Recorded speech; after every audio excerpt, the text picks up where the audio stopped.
Good morning, everybody. This is the Camera Life podcast. It's the 30th of April and we are Gregless. That's right. We have no Greg. It's just me and maybe a special guest by the name of Eric Yip, but I'll get to that in just 1 second.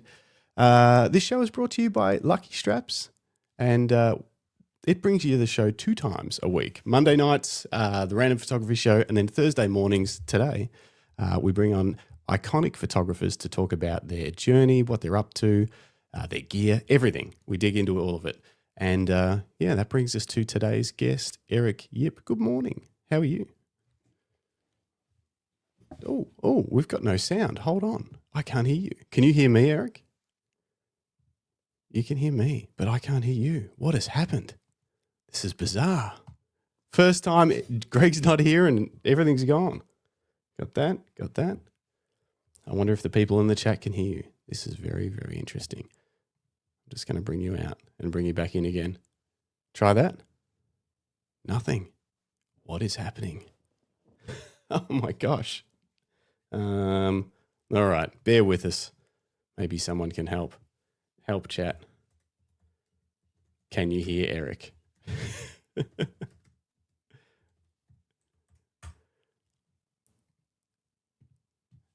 Very interesting. Sorry, team, to let the team down with no Greg.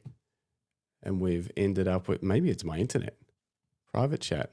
Eric can hear me perfectly. How bizarre. No, can't hear Eric, but Matt Boyle can hear me. Okay, thanks, team. Maybe, Eric, if you just go out of the studio and back in, it might just reset things. Give that a try. I'll keep the ball rolling on this end. While he's doing that, a little bit about Eric. He's a commercial photographer from Sydney, but works all over the world, Singapore, New York, and mainly focuses on corporate and lifestyle brands for, what would you call it, lifestyle, action, and even built environment, industrial photography. Very, very impressive work. Let's try that. Can you hear me? Still nothing. You can hear me. I can't hear you. This is bizarre. Yep. Can hear Justin. Can't hear Eric. So weird. We were just chatting the whole time leading up to the. We've been having a good old chat. This is insane. No, that's all good. That's all good. I don't know what else it could be.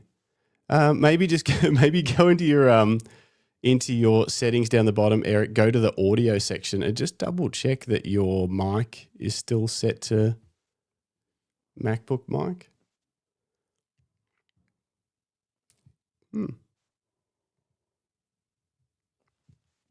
While you're doing that, I'll say good morning to the chat that's helping us out. Philip Johnson's here.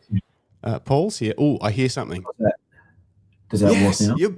You're back. What? That was the weird. How good?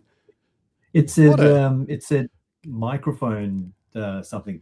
Anyway, might have been on my end.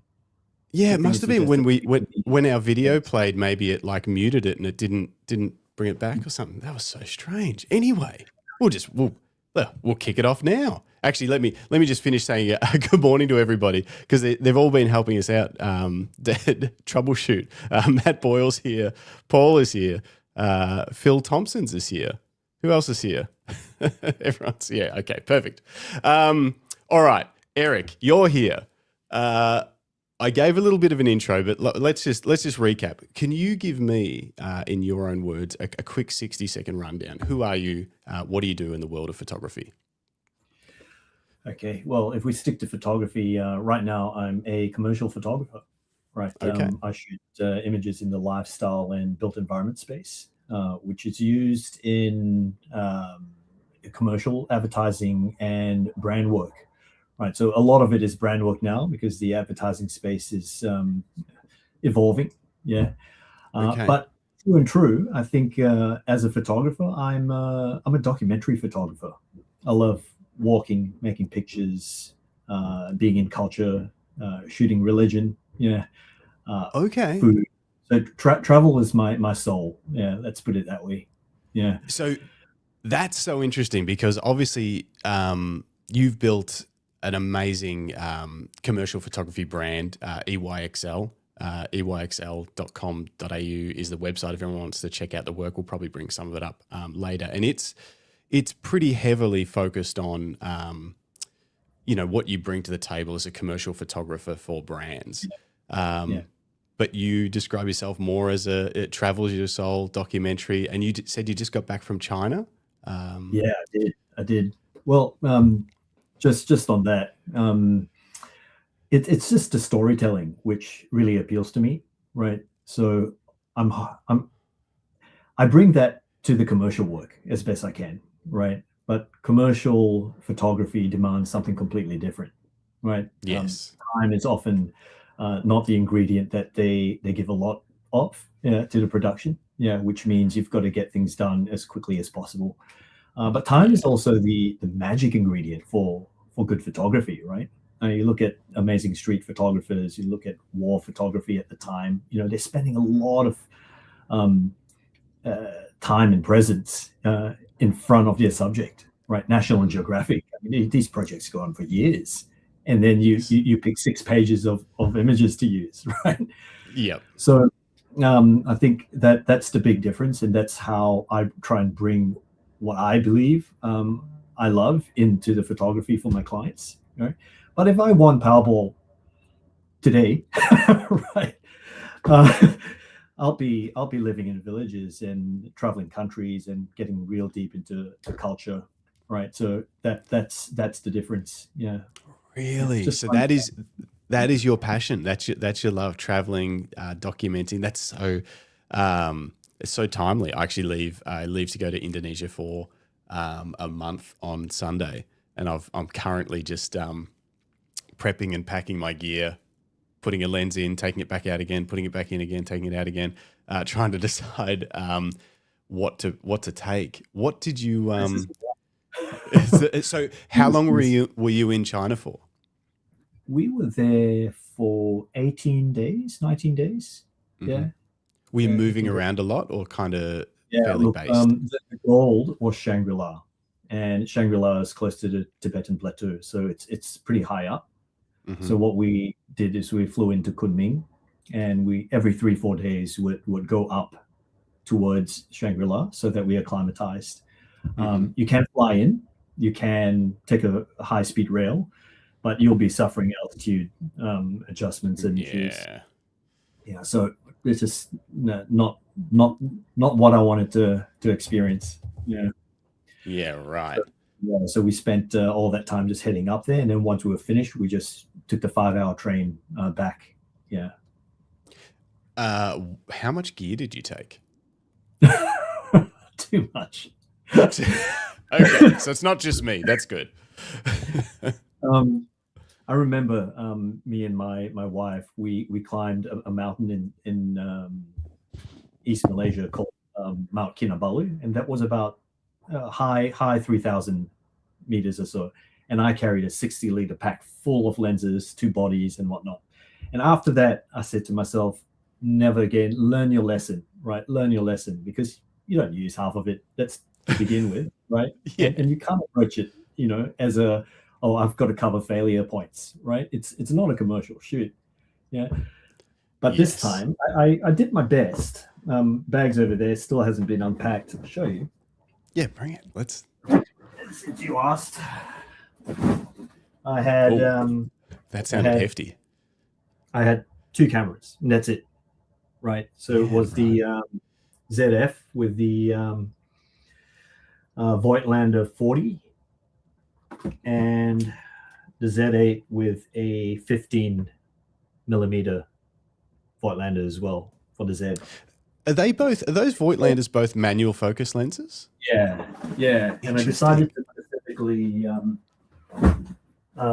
go manual so that I would slow down. I think that's one of my behaviors that I wanted to switch when I was on trip, so that I could, just see a little more and shoot a little less. Yeah. Did it work? On commercial shoots, you're shooting a lot to get into the space. I remember the last project I did over 3 days was about 2.5 terabytes worth of images. Yeah. I mean, granted, I mean, these images are used for composites and whatnot, right? So you need to shoot elements, right? But nonetheless, still, that's a lot of shooting. Yeah.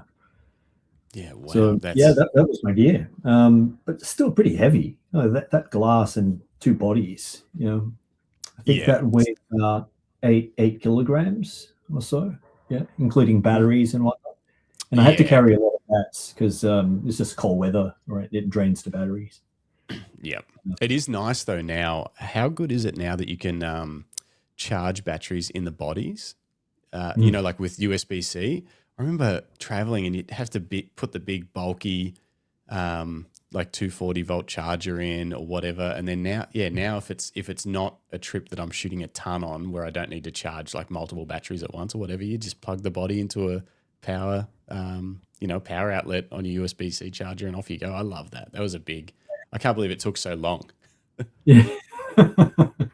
Yeah. No, it's good that the tech developed in that way because you also, if you're shooting video, you get to plug it in and just run power off it. Exactly. That's what I'm doing right now. I got the R5 Mark II, using it as a webcam that for some reason seems to be hunting focus this morning. But yeah, it's just running off USB-C cable. Focus seems okay. Oh, that's good. But these things I carry with me as well. They're pretty heavy, right? I think this one's a 25,000 milliamp. So I plug the two USB-Cs into the 2 cameras, and I can just charge on the go, even when I'm walking around. And if I run, that's cool, right? Yep. But it is heavy, so it's weight. Yeah. Well, think of it this way. You're a CrossFit guy, right? So think of it as rucking whilst making images. Exactly. It's just a little extra fitness. Yeah. Is that thing? Do you have any trouble flying with that thing? For those that are just listening, like it's a beefy power bank that Eric was just holding up. Like it's huge, and I think he said it was 25,000 milliamp. Is that under the limit to fly with, or how does that work? It is the I think the limit is more the less the capacity, more the power output. So it's I may be wrong here for the technical guys listening, but it's 100 watt hours, which is the limit, which is how much power that puts. Right. Okay. However, I have learned a lesson, Justin, and I'm glad you brought that up. I've got lots of power banks, and they usually have all these standards on it, right? Yep. But if you're traveling in China now, there's a new standard. It's called CCC, the Chinese, China, I can't remember, something to do with standards. So ever since they had all that trouble with power banks on the planes, China released a new standard last year in June. So if you don't have that, they take it away straight away. Really? Now, just to clarify, that's only domestic. If you're flying in, nothing happens. Right, if you're flying out, again, nothing happens. But if you're flying domestic, they take the power bank away. So I lost my big one. Oh no! 27,000. Oh no! That wouldn't have been a cheap power bank. No, it wasn't. But you know what? I'm glad that they took action so quickly. Yeah. And it's a country like that has power to do things so quickly and say, okay, new standard, let's get this thing up and running, and boom, all of the power banks are safe on the plane. And you can't use it on the plane anymore. You may or may not know, right? So you can bring it on the plane, but you can't use it. Really? Yep, you can't use it. So most of the planes now have a power socket, which you can bring your own charger on. Yeah. And so basically no power banks at all on the plane in use. Like you can't, you can't just whip. Yeah, okay. I didn't know that. Is that pretty wide? Like, is that widely adopted everywhere now? I don't know, but for this trip to China, that's what it was. Yeah, and this was my latest trip overseas. Yeah, my last trip last year to Japan, it was no problem. Yeah, to Singapore, no problem. Yeah, so it must be quite new. Must be new, yeah. I think the last time I flew, it was no drama, but can't remember when that was. Last year sometime. But you should check for your leisure trip just in case. Yeah, well, I usually don't have to use one on the plane anyway. It's like, yeah, charge your devices beforehand, and then they usually, like you say, they usually have a plug in the seat or something like that, so you can get through if you need to. Very cool. So China, it wasn't a work trip; it was just a trip, just a enjoyment trip for you. But you took your cameras, and before the show, you said it was hopefully a chance to what did you say? Refill your cup for the soul. Like, it was when you travel. How important is shooting and traveling? How important is that to your work and keeping the motivation and the passion alive in your day-to-day work as a commercial photographer? I think I answer you from a life perspective first, because that's the way I look at it. Whatever you do, I think you need to recharge, right? You need to defragment your hard drive. Back in the day, you need to meditate to clear your mind, and your eye is the same thing. You need to refresh your eye, because you're continually seeing the same thing over and over again. I have a really strong sense of being refreshed the moment I step into an airport, right? Because everything becomes so transient. People's faces are changing every second. Everyone's accents are different. All the languages change. Everyone's dressed differently. Some are in pajamas, some are in suits, right? So everything is just new as soon as I step into the airport. So I find travel very refreshing, not only from a photography standpoint, but just taking you out of context so that you see things differently. So I make it a point to travel as much as I can, so that when I come back, I can really work. Now, from a career perspective, right? I was a human resources consultant for many years, like 14 years in corporate life before I became a photographer, right? The stars aligned, and I could make that step, right? And I was shooting religion and culture and travel all that time, right? I had the money to travel at the time with the corporate right? And take a month off work. 2013, I witnessed a ritual called the Kumbh Mela. It's the largest gathering of humanity in the world, and this idea stemmed from Steve McCurry. Actually, he came to Singapore. I met him, had a 5-minute conversation with him, and I asked him, "Hey, what is it that changed your life?" And he said, "This event." Went home and I Googled it, and guess what? It was happening next year. So these things happen in a 144-year cycle, right? It's the Maha, the big Kumbh, right? So it was 33 million people in one little town, right? It's where the rivers meet, and they believe that it creates a mystical river where two rivers are at the confluence, and then it creates a magical space. So they bathe in it, cleanse their sins, break the cycle of samsara, that kind of thing. So I went and changed my life. Really? So this was in 2013. What country is this in? India. In India. Yeah, wow. It's in a place called Prayag. The new name's Allahabad, right? Yeah, and I think I was there for 2.5 weeks. Yeah. So, and you photographed it? I photographed some of it. Yeah, absolutely. Some of it. Yeah. Absolutely. Yeah, wow. Some of the images are on the website, somewhere in the project section, deep inside. Yeah. So this trip to China reminded me of that period of my life, right, where I was traveling and walking without a brief, just looking, seeing, and experiencing, and it paid off. Right, the experiences were amazing. Yeah, and it just reminds you that the photography experience is not necessarily about the images, right? It's the process and what happens along the way. I remember this one particular shot I was planning for. It was at Shangri-La. There's a big monastery, huge monasteries. I think it's one of the biggest ones outside of Tibet. And I woke up early in the morning. I saw a shot from Google, on having the lake in the foreground and the monastery in the background with the mountain range silhouetted. It was a perfect morning. Took me a long time to get there. It was in the dark, so on and so forth. Everyone knows about that if you're a photographer. But it was what happened afterwards, right? It was, I'd say, I woke up at 5. It was maybe 9 o'clock, and by that time I'm hungry because there's no 7-Elevens, and you can't get food early in the morning. And it was a road sweeper, right, clearing the road, backlit, and I was taking pictures. I was trying to get a picture of her. I didn't get one, and she started coming up to me and saying, "Oh, what are you doing?" And I don't speak Chinese, despite looking like this.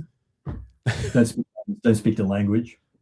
So I just rubbed my stomach and I said, "Hey, I'm hungry. I've been taking photographs for a long period of time." Right?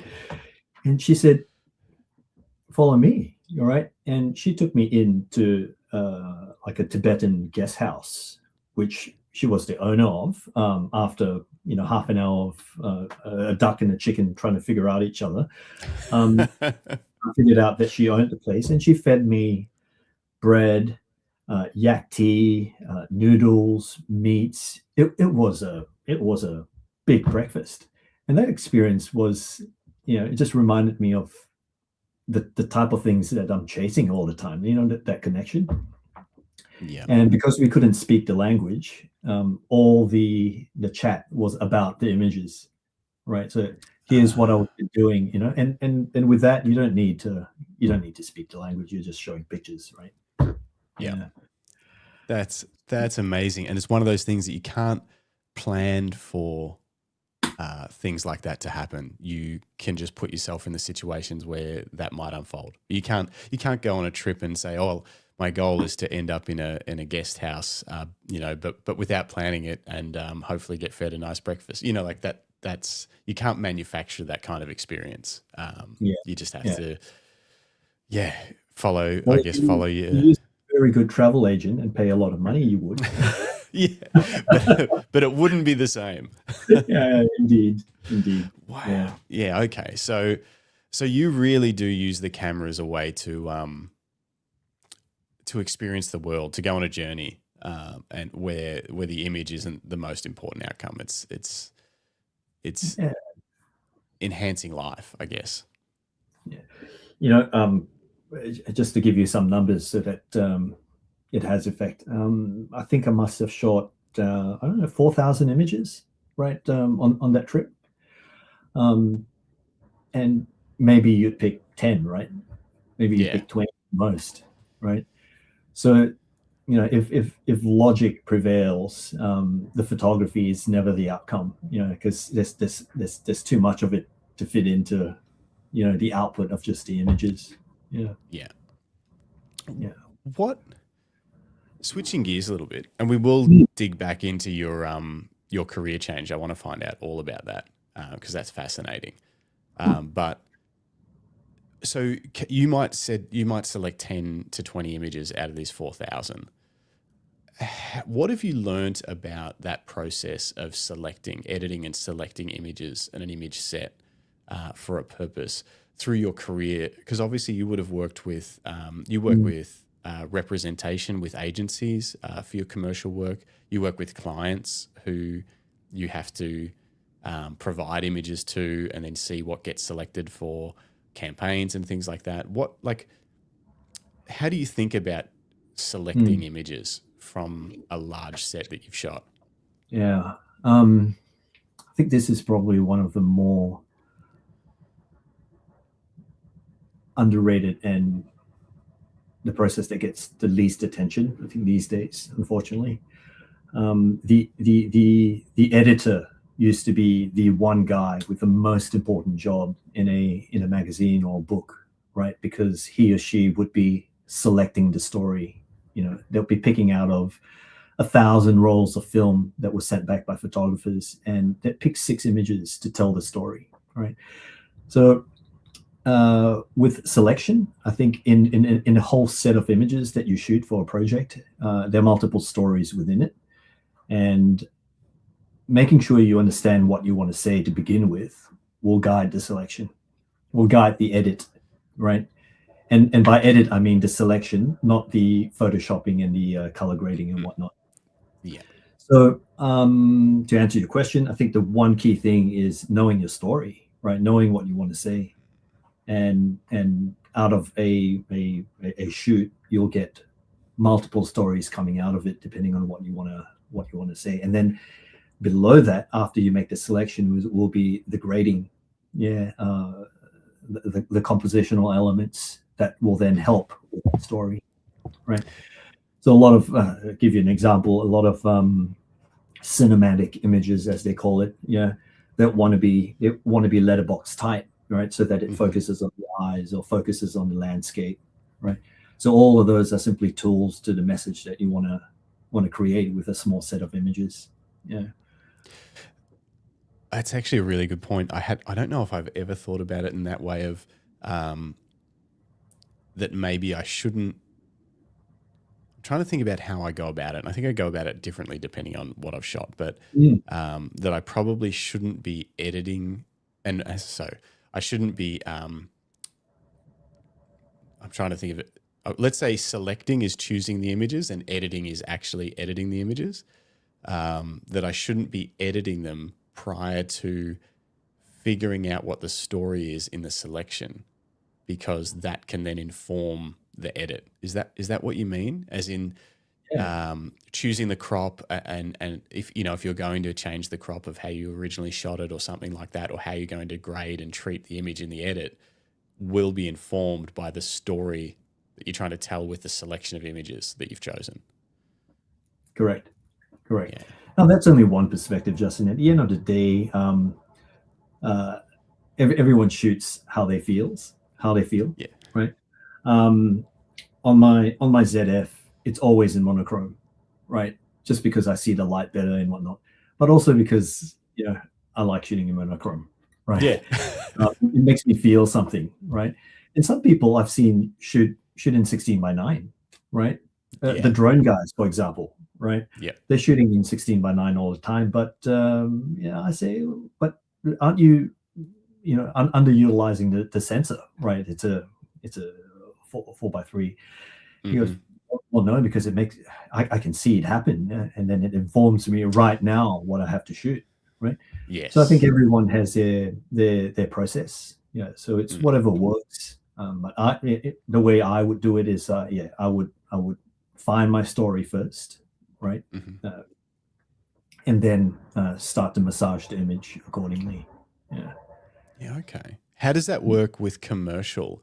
And obviously, this is probably broad strokes. Every shoot's different. Every client's different. But in general, when you're talking about the work that you've done with, I was looking at some of the brands earlier, like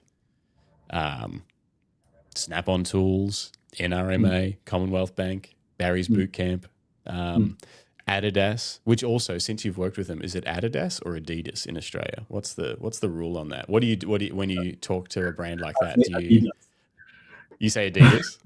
I say Adidas. Yeah. Do you say Nikon or Nikon? Definitely Nikon. Okay, good.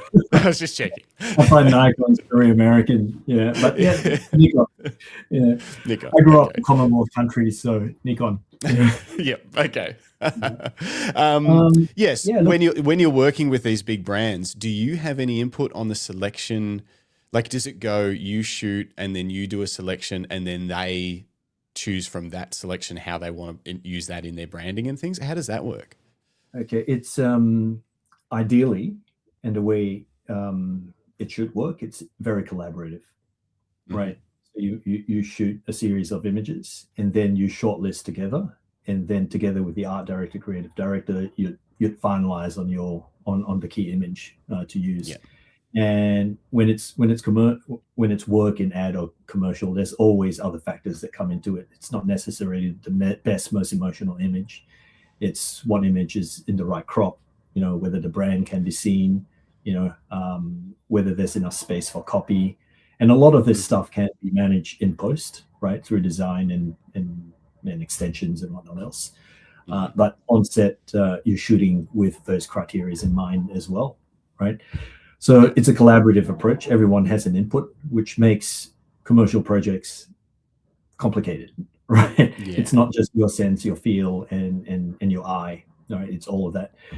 But I feel it's always important that you shoot the brief, but you always give some options on top of the brief, right? Yeah. So here's what I think is a little bit different. And most of the time you don't ask permission, you just go ahead and shoot it, and then you put it side by side and they choose. So I think, again, it comes back to that whole collaborative approach to things, which is what makes it really exciting to shoot, rather than shooting small mini projects yourself, because everyone's got an input, and often the output is something that you didn't expect. And a lot of the times it's better, right? Yeah. You go in thinking you're going to achieve something, and then with all these people and all these ideas, hopefully you end up with something completely different that's even better by the end of the project. Yeah. Within the brief, of course. Within this narrow scope. Yeah. And there's countless stories, Justin, of where it just turns out shit, right? Because you got no control on, say, color grading or how they crop it on socials, and photographers and videographers talk about it all the time. This is my work, but what's happened after it's been through that whole process, and it's a big black box, really. It goes in, and so many people have their hand in it. It comes out something completely different, or the copy is over somebody's eyes, and the photography becomes a filler. Right? Yeah, that's why we have direct cuts and photographers cuts all the time. Well, so that's a thing. Photographers cut. Like, do you do from a project? You'll edit some things just exactly the way you want them for your own portfolio. Is that allowed? How does that work? Is it allowed? Most of the time, it is allowed. I mean, at the end of the day, it's your image. As long as you're not branding it as Coke, or you're showing another version of what's out there commercially. 99% of what you see on my website is Eric's version of the image, right? Okay. What they do with the image online or for their website is out of my control in most cases, right? Yeah. I think it's important, just to answer your question. I think it's important because whatever you show in your portfolio is what people see and what they'd hire you for, and what sense they get of your aesthetic, right? So if you're putting up work that isn't your aesthetic, that's what they'll say, that's what I want, right? So you end up starting the process of doing what you don't want, or selling images that isn't your look or isn't your personality. Yeah. So I believe that whatever you put online, unless you're really clearly stating it, or you're putting the tear sheets out with the brand and whatnot, right? Then people know, okay, that's what's delivered to the marketplace. But everything else, I feel, should be your version of things. Yeah. Right. That makes total sense. Like, you want to, if let's say, you do a shoot for Hungry Jack's.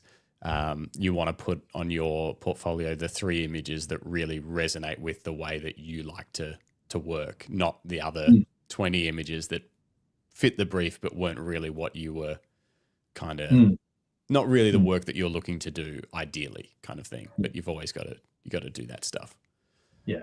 And obviously show proof. Put that big poster of Hungry Jack's in.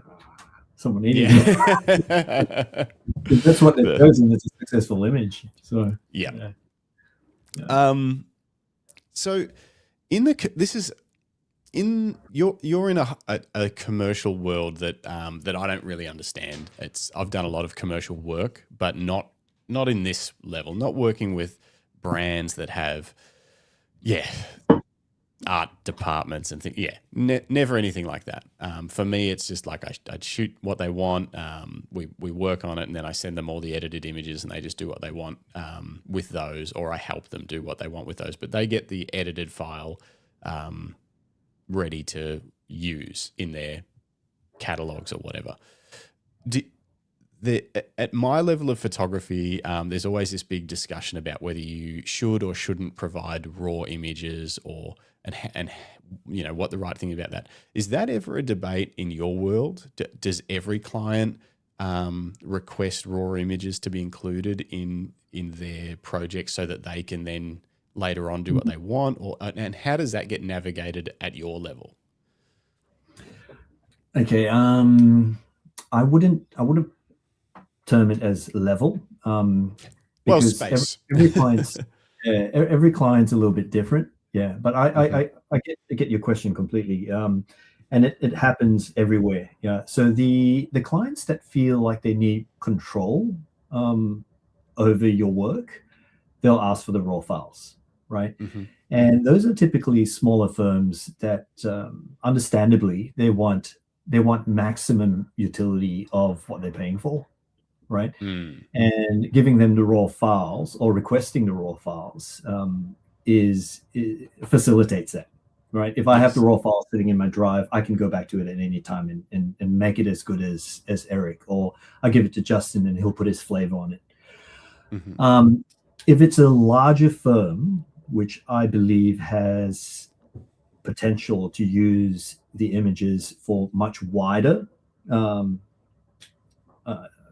usage and licensing, right? If they're going to put it on a plane or put it on a cup or put it on multiple things, then I will charge usage and licensing, and I will control the raw files, right? If I'm working for a small business, Justin, which I know is a seasonal campaign, and they'll typically never use it again, past a quarter, and they won't be able to pay for usage licensing and whatnot, I really don't care, right? So I do give them raw files, right, which they can't open anyway. So I give them high resolution files in TIFF, for example, or in JPEG. Yeah. So the idea there is to just make sure I have that level of protection. If it ever becomes legal, right, I have some way of saying I have the original file. So I'll never give them the NEFs, right, or the actual raw file from the camera. Yeah, right. So I'll give them a extremely high resolution file, which I'll give to a retoucher, which will need the fidelity of the files to do their work. I'll give that to them, and they'll feel great because it's 100 megapixels or whatever it is, and it's massive, and they'll feel good about it. And all in all, it's really the same principle. I am handing over the raw file, but I'm also holding back the proof that it's my work. I see. Yeah. So you won't hand out, and I think that's probably what a lot of people, when they say the raw file, they talk about the actual NEF file or the C-RAW or whatever, or the raw, like they don't want to hand that over because they feel like they're sort of relinquishing. Now my camera's not focusing. Look at that. Come on, Canon. Relinquishing their I don't know, control or copyright as a photographer to that image, which it's not that, but it's sort of a tangible way to, I guess, like you said, say that you shot this image, because you're like, hey, I can show you I shot this image. Here's the raw file from the camera when I shot it. Like I've got it. And I'm the only one that has it. And I think, that does make a lot of sense. So you would give them a TIFF, a really, really like a very malleable file that they could work with, but not the one that comes straight out of the camera. Oh, the other method, per se, without pissing anyone off by denying them their request, is you just make your entire shoot on that day into low resolution JPEGs and keep that yourself, because what you're sending them is not the entire shoot. You're sending them the best ofs. And although I hear many people saying, just dump your card, right? Dump your card and just give that to me on a hard drive. That's requested a lot, but most of the time I don't get that request, right? So it's essentially, you do the work, you cut out all the bullshit, and just give me the stuff that works, and just be really flexible with that. They're still getting a lot of files, right? But that image, or that image with a finger in the nose, or some embarrassing image somewhere, part of the BTS, we take that all out because they don't need to see that. It just drops the impression that you have as a photographer or someone running the set. It's funny. It's so interesting. I get, I've had both directions from different clients on different shoots where, you'll get one who's like, we just want to see every photo. We want to pick from every photo. And then I've got other clients that are like, I will do a selection from a big shoot, a shoot that I might have shot 3,000 images, and I'll do a selection of 300. And they're like, can you just go through these and find the 15 best ones? Like, they don't even want to look through the 300 that I've like painstakingly edited. They're just like, where are the good ones? And it's like the complete opposite thought process to the people that they want to see every single shot, just in case there's one in there that I didn't pick that they like or something like that. We're dealing with an extremely wide spectrum, aren't we? As people with different tastes. And another scenario would be if your shoot is for multiple clients, right? So same brand, multiple clients, multiple products, and you have a department that's looking at the images from a socials perspective. You're looking at another one from a campaign or a corporate branding perspective.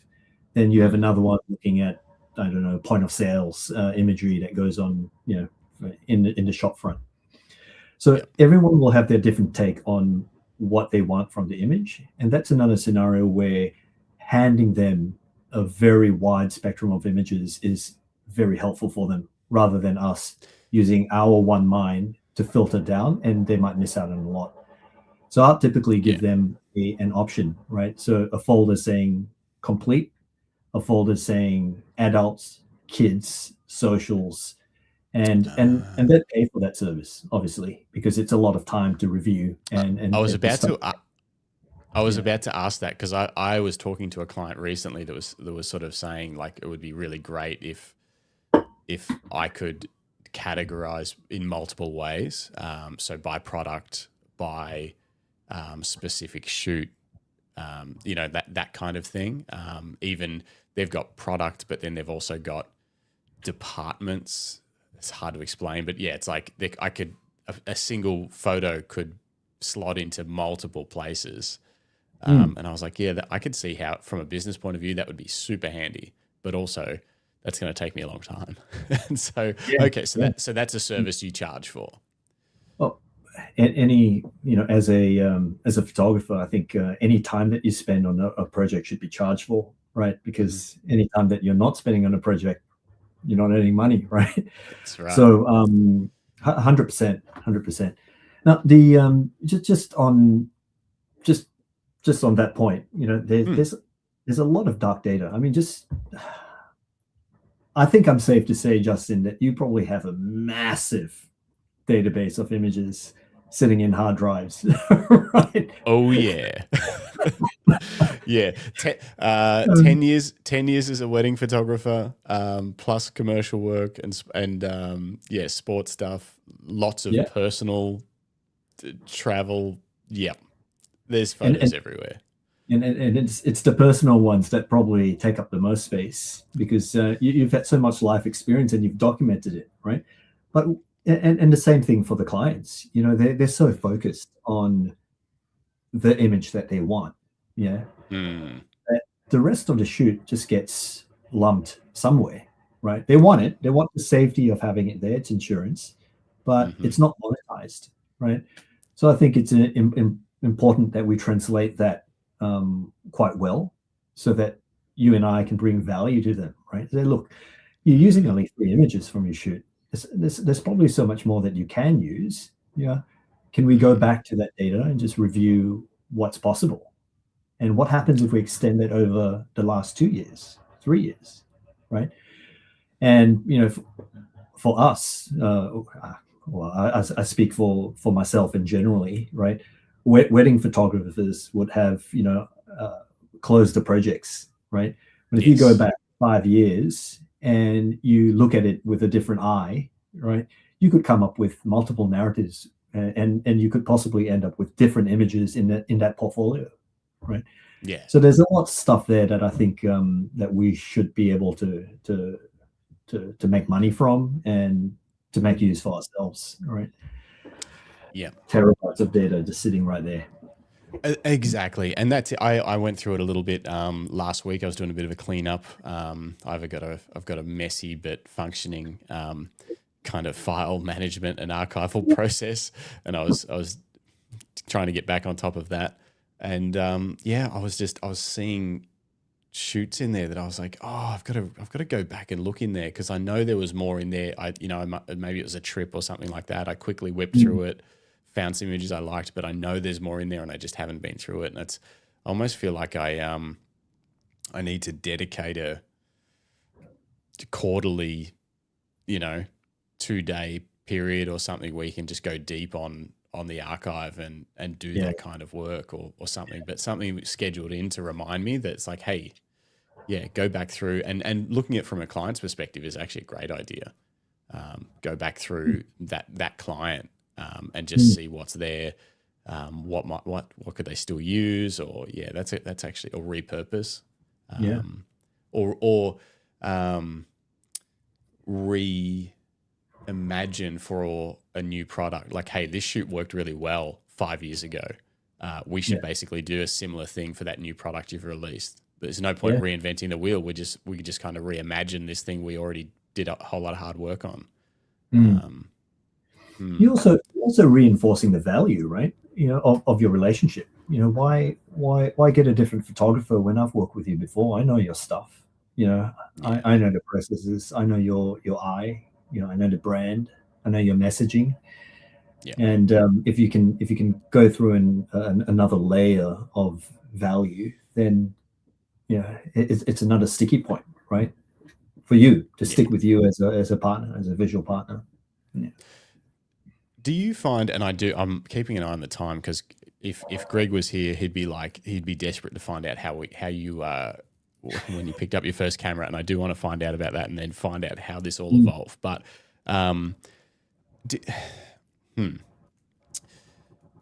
maybe we should go there now. Just trying to think. Do I want to talk about this yet? There's so much. Yeah, let's do it. When did you pick up your first camera? How did this happen? Because you were shooting, so you got into commercial photography not that long ago after a career change, but you said you were shooting all the way through that career, personal project work. How did that all come about? When did you get that first camera? This is going to go on multiple fucking tangents here, Justin. So you keep perfect. Okay. Perfect. My first camera, I can't remember for the life of me what. I know it was a Fujifilm, and it was one of those that maybe I can. Most cameras these days are shaped that way, right? This one was shaped that way. It's a fine pix something or other, and you held it like this. All right, really? It was awesome, and I think mum and dad gave it to me or something, or they bought it for themselves, never used it. I took it. And I was just shooting everything. I just loved the idea of making pictures, but never had the idea occurred to me that photography was such a deep process, right? So I was just shooting everything because it was something for me to do. Could be because of my ADHD and my need to fidget and to have something in my hand. Who knows, right? So sports events, family events, and anything that I could make a subject on, I'll shoot.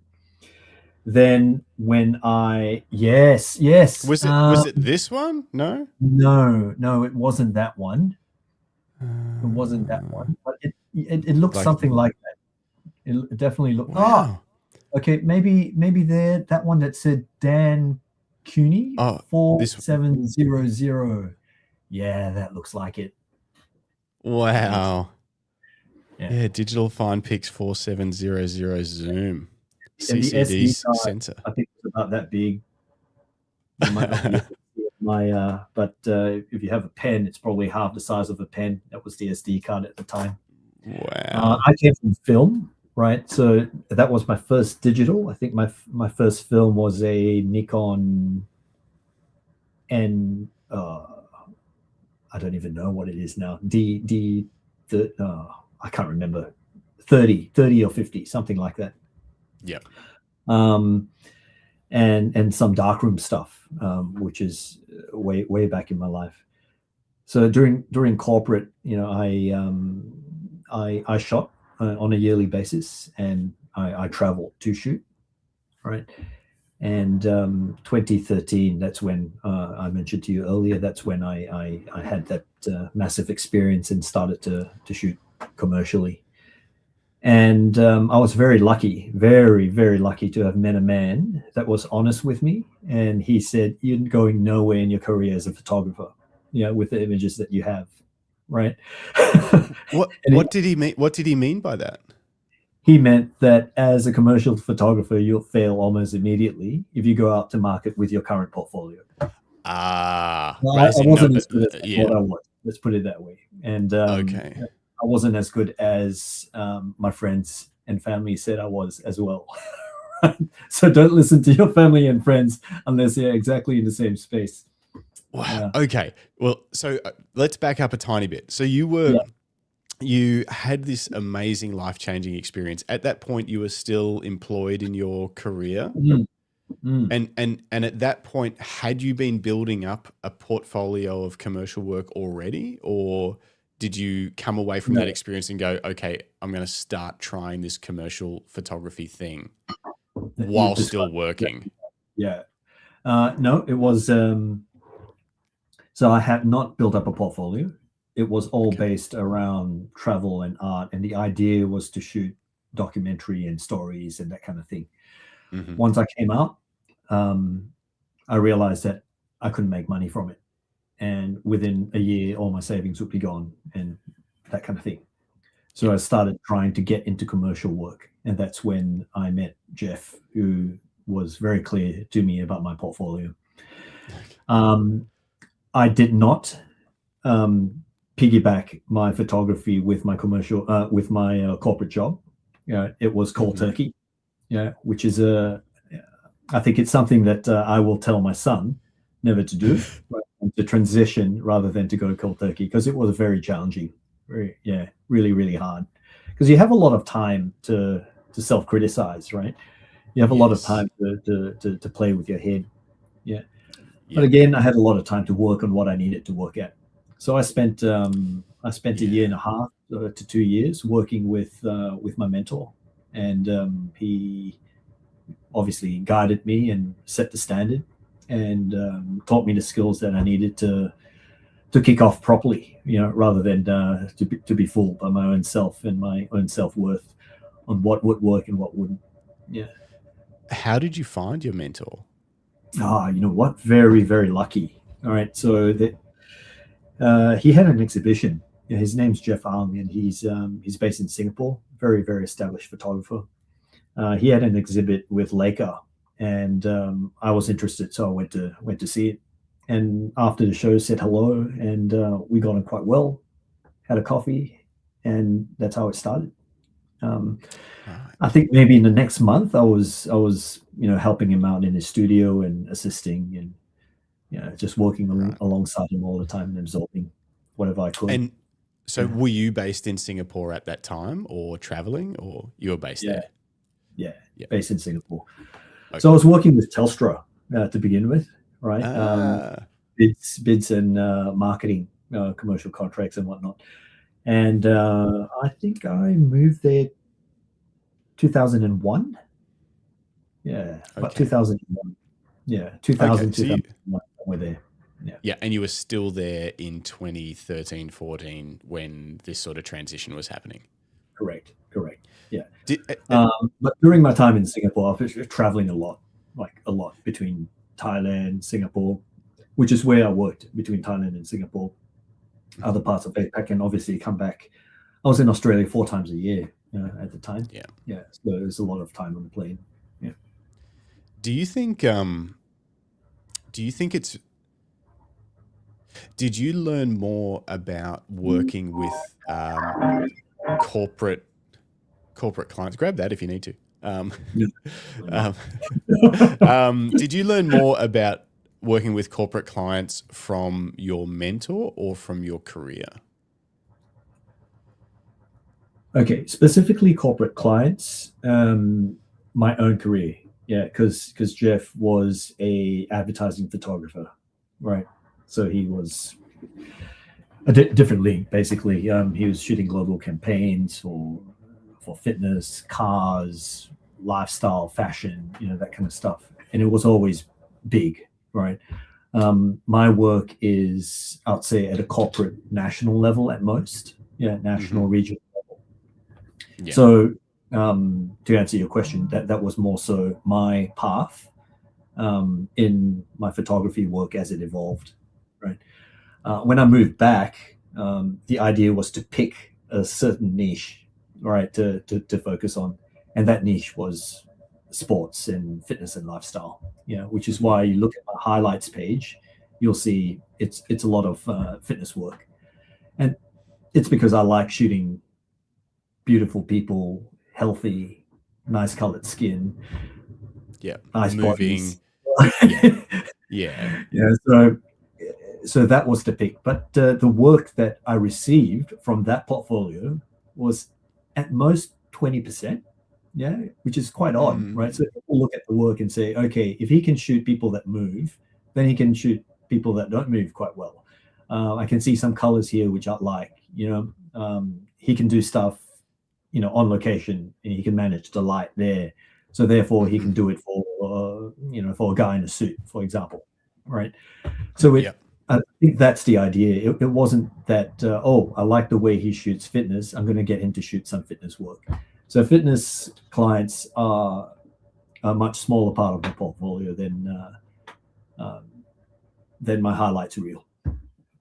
Interesting. Because it certainly comes across, from your website and what you put out, that is a pretty big chunk of what you do.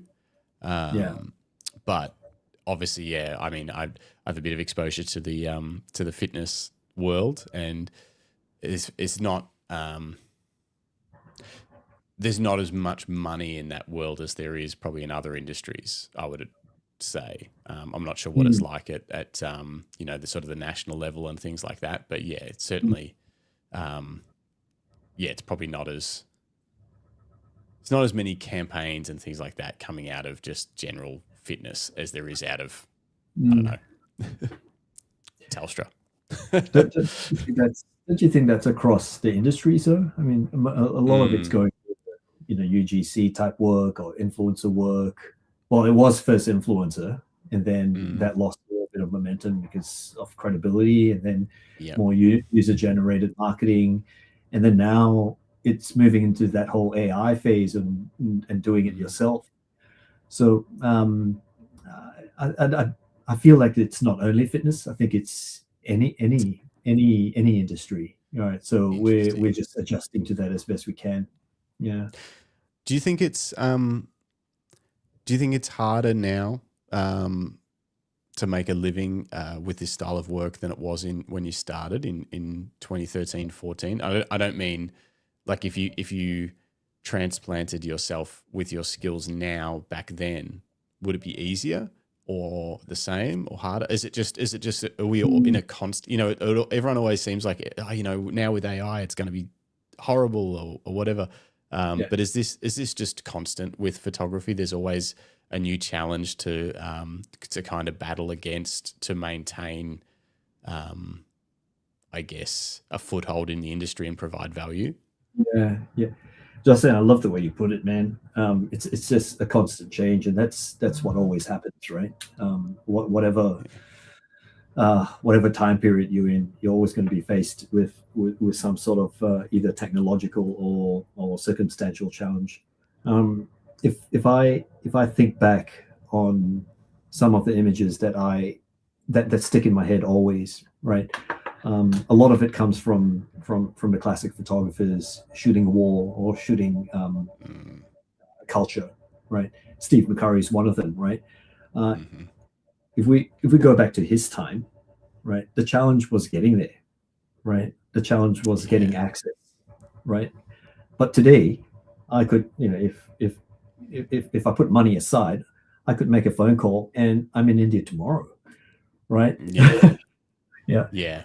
The war photographers, they had to somehow find themselves on that tank or that barge or that platoon, and then they had to somehow find themselves with that crew doing the rounds, and then they had to survive, and then they had to set the manual camera and pick the right lens and all of that at the same time, and then they had to find a way to get the film out of the country without being damaged, and then it ended up on an editor's desk, and these guys had to go through. But today it's shoot tethered live right to the to the AFP or whatever it is, and it's on socials within 3 minutes, right? So yeah, the challenges are so different, right, in different timings of when you started your photography. I am certainly finding it an adjustment, right, just in terms of the market size, perception of how images can be made, right? This AI thing is big, right, and it's a constant part of conversation. Can we do this using AI faster, better, or more conveniently? And the answer is probably yes, but the perception is that it's a one button press, but it's not, right? So if you talk to the AI experts, it's a whole process. It's another path of getting to the same place, right? So I often say to my clients that AI is simply another photographer. So if you go to Justin, you go to Eric, and you go to AI, you get the same image, but with a different style, with a different color, with a different look. But you could still have the same messaging. So it's still comes back to the question: what do you want to experience? Yeah, do you want to experience sitting in a room, looking at a screen, creating this image, or do you want to go out and make it? And what that experience looks like, feels like. So circling back, just closing off, circling back to your question on how challenging it is, and just the timing of where we are in the evolution of photography. I think every stage has its challenges, and I think you and I in our generation, right, have experienced a lot more. So the changes are a lot quicker. So the cycles are a lot quicker, right? So unfortunately or fortunately, that's what we have to deal with.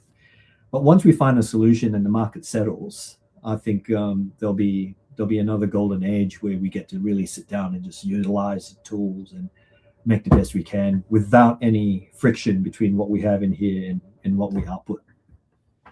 That's a good way to think about it. So you almost look at it like there's sort of these growing pains, and then it stabilizes for a bit, and you can just kind of make the most of the technology that's available at that time, and then something else will come along, and we'll have some growing pains again, and have to figure out, and then it'll stabilize. It's kind of, rather than it being this, I don't know, I guess it feels like sometimes it can feel like we've just gone through this increasing level of difficulty game of what it's like to try and be a professional photographer, and if you look back, or I know when I started, I used to talk to photographers that sort of had studios in the film era, and then they'd transition to digital, and their message for me when I started, because I started at a similar time, I think it was around 2013, 2014 when I quit to go full time. So very similar time. And the message I was getting was, you can't make money out of photography anymore. Don't do it. Every man and his dog's got a camera. The golden days are over was the message I got from professional photographers that were sort of closer to the end of their career than the start, kind of thing.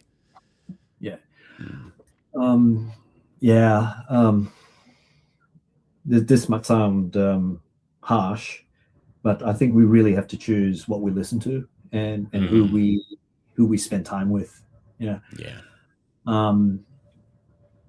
Just rewinding back to earlier part of a conversation about photography being a process, right? So it's not only the camera and how you shoot, but it's also the relationships you have, right? And the business you're trying to build around it. The photography hasn't changed, and I don't think the photography will change, right? It's, whether you use your phone or your Nikon or medium format or a video camera, you're just making shit, right?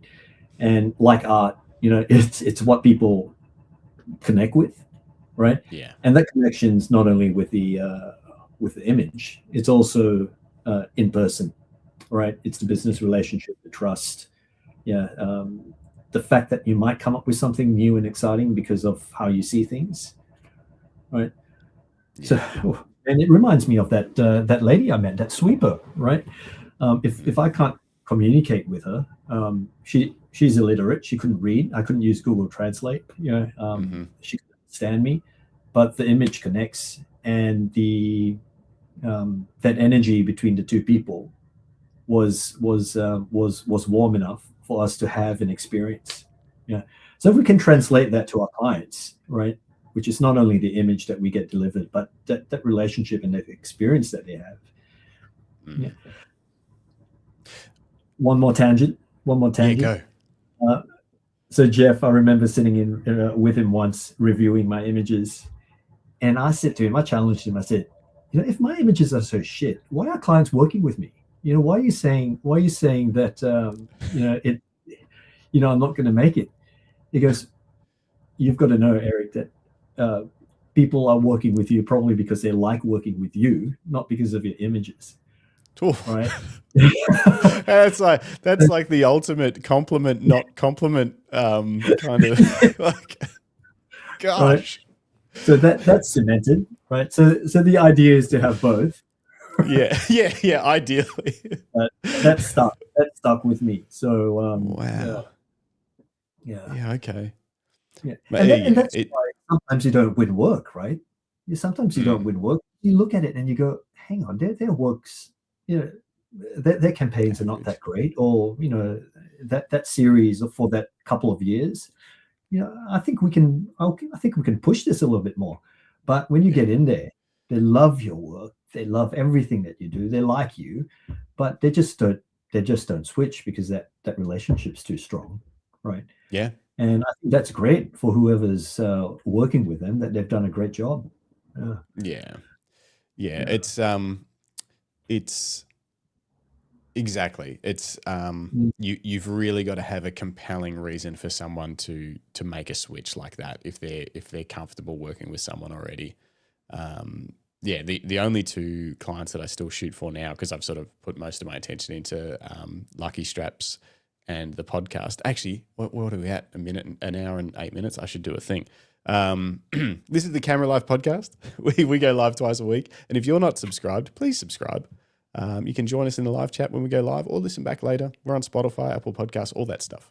We've had tons of photographers on, probably 80 great interviews with photographers that you can dig back through the archive and listen to. People like, who have we had on? Jeff Cable, shot the Olympics 8-9 times. We've had on Art Wolf recently. He was amazing. I don't know, lots. They're not even coming to my mind. Anyway, go and do that. And then the other thing is, it's brought to you by Lucky Straps, which is us. We make amazing leather camera straps, super comfortable, quick release, leave nothing on the camera, no dongles. And you can check them out at luckystraps.com. You won't find a more comfortable camera strap. And why is that? It's because they're made by photographers. We actually use them all the time. So they're not just made to look cool in camera stores or on the internet. They're made to be good while you're out shooting. Okay, ads over. What was I going to say?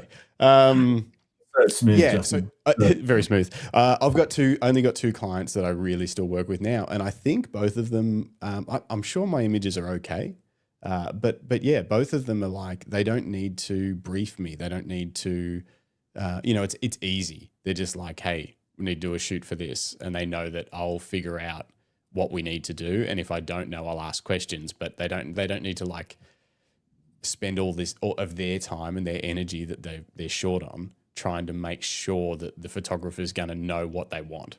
And I think that's like you say, it can be hard if someone else was trying to get their foot in the door with either of these clients. I think they'd have a tough time because the client would be like, oh, you know, like, I don't know, yeah, your images might be 10% better, but how long is it going to take me to make sure that you're going to do the job that we want or whatever?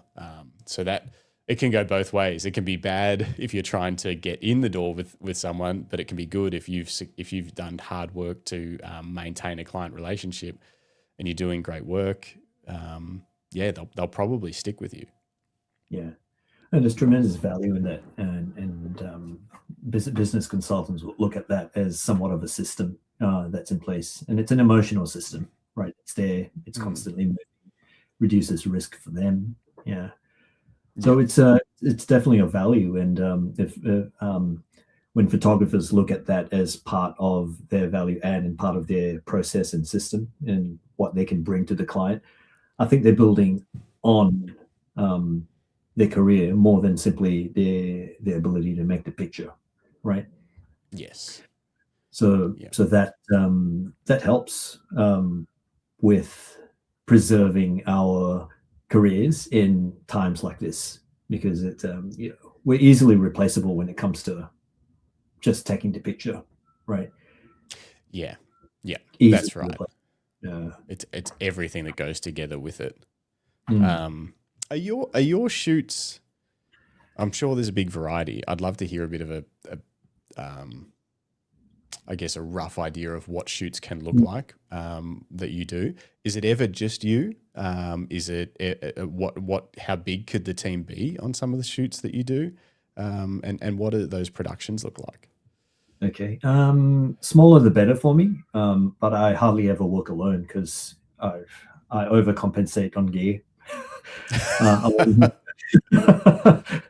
always want to have stuff available in case I need it for that one shot, right? Well, I saw a post the other day that whenever it was on your Instagram, I think, or somewhere, about you thought it was going to be a drone shot and it turned out being a water housing shot or something like that. That for this shot, and the fact that you had a housing ready to go, it just worked out to be a good change. Is that so? You overpack? You like bring everything? Is that how you always roll with these shoots? Most of the time, I was just brought up that way in terms of shooting, right? So going back to my mentor, every time I was with him, it was always preparing for anything, on the shoot that you can imagine, and then hopefully you don't have to use it, but it's there. So in this case, we were going to be at the water anyway, but the shot that I was looking for was an overhead shot of a swimmer in the water, but it was gusting.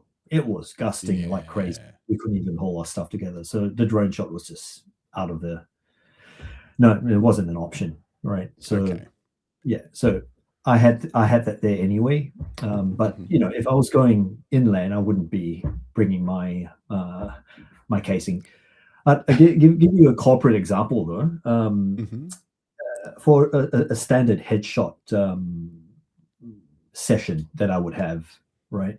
I have a little cart, so I use two lights, but I bring 4 lights just in case 2 lights don't work.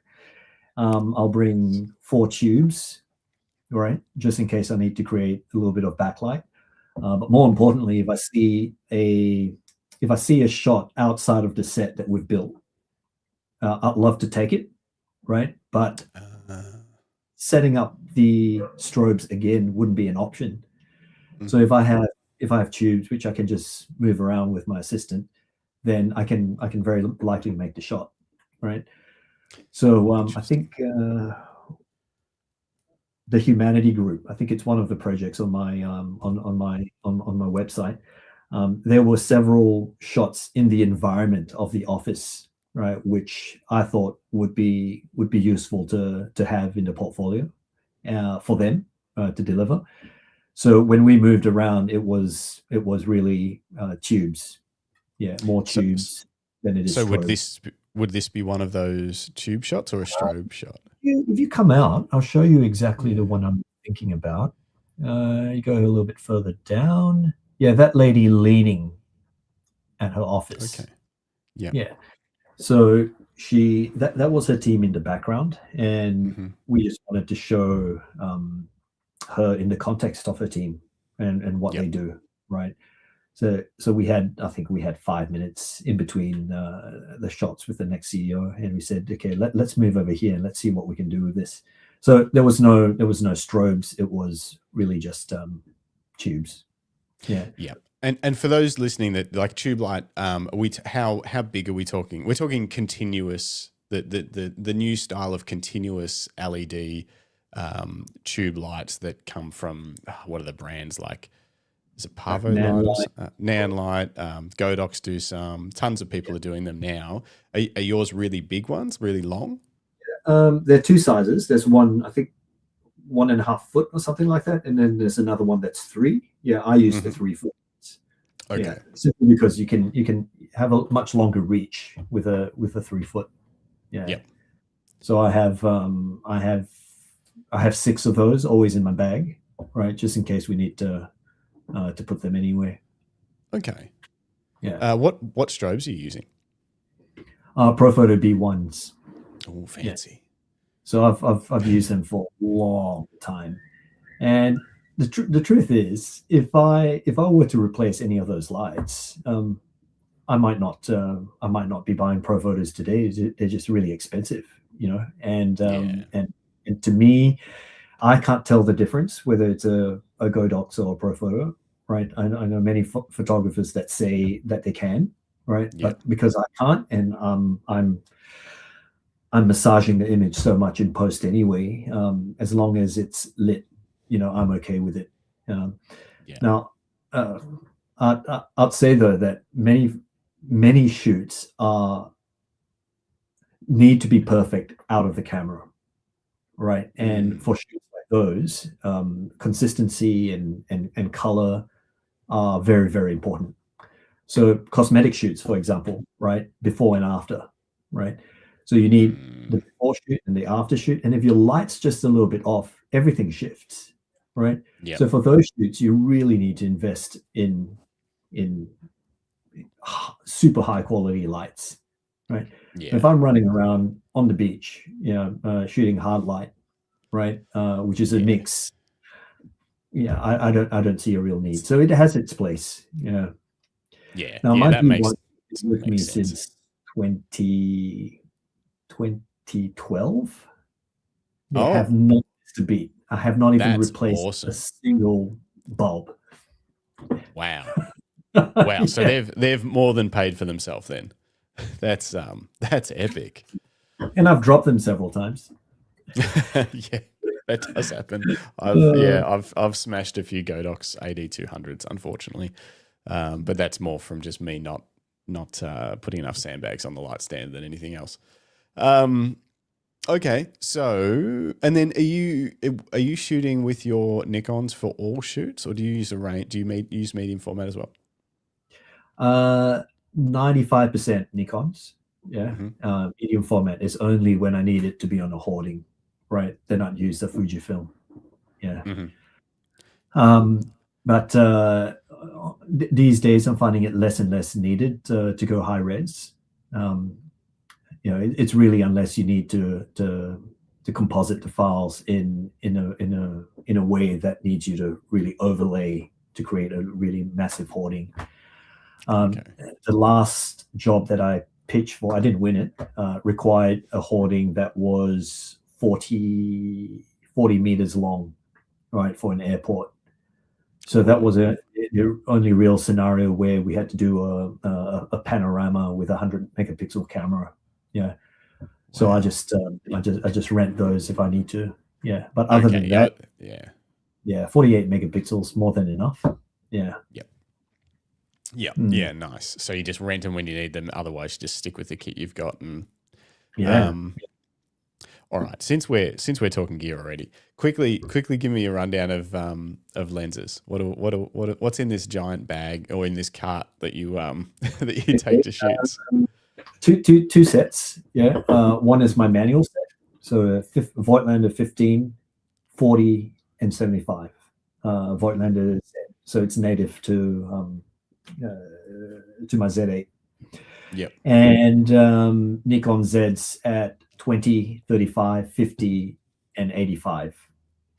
And then I have an older set of lenses, which I can't get rid of because I just love them so much, which is the 105 F lens. The 1.4.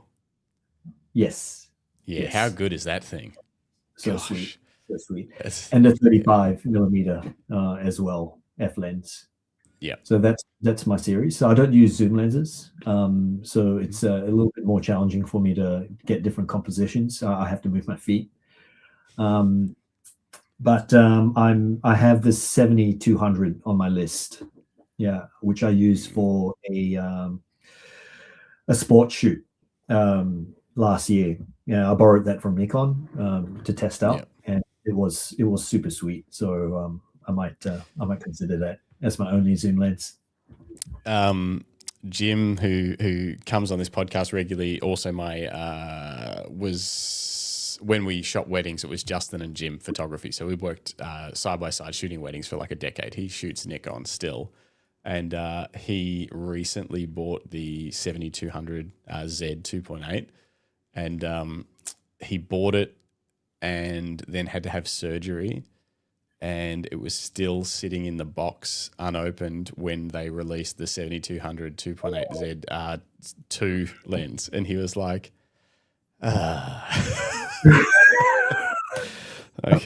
he hadn't even taken a photo with it yet when the new one came out. I was like, oh.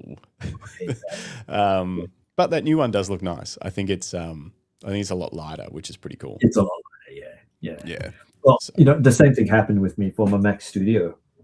Yeah, I bought it.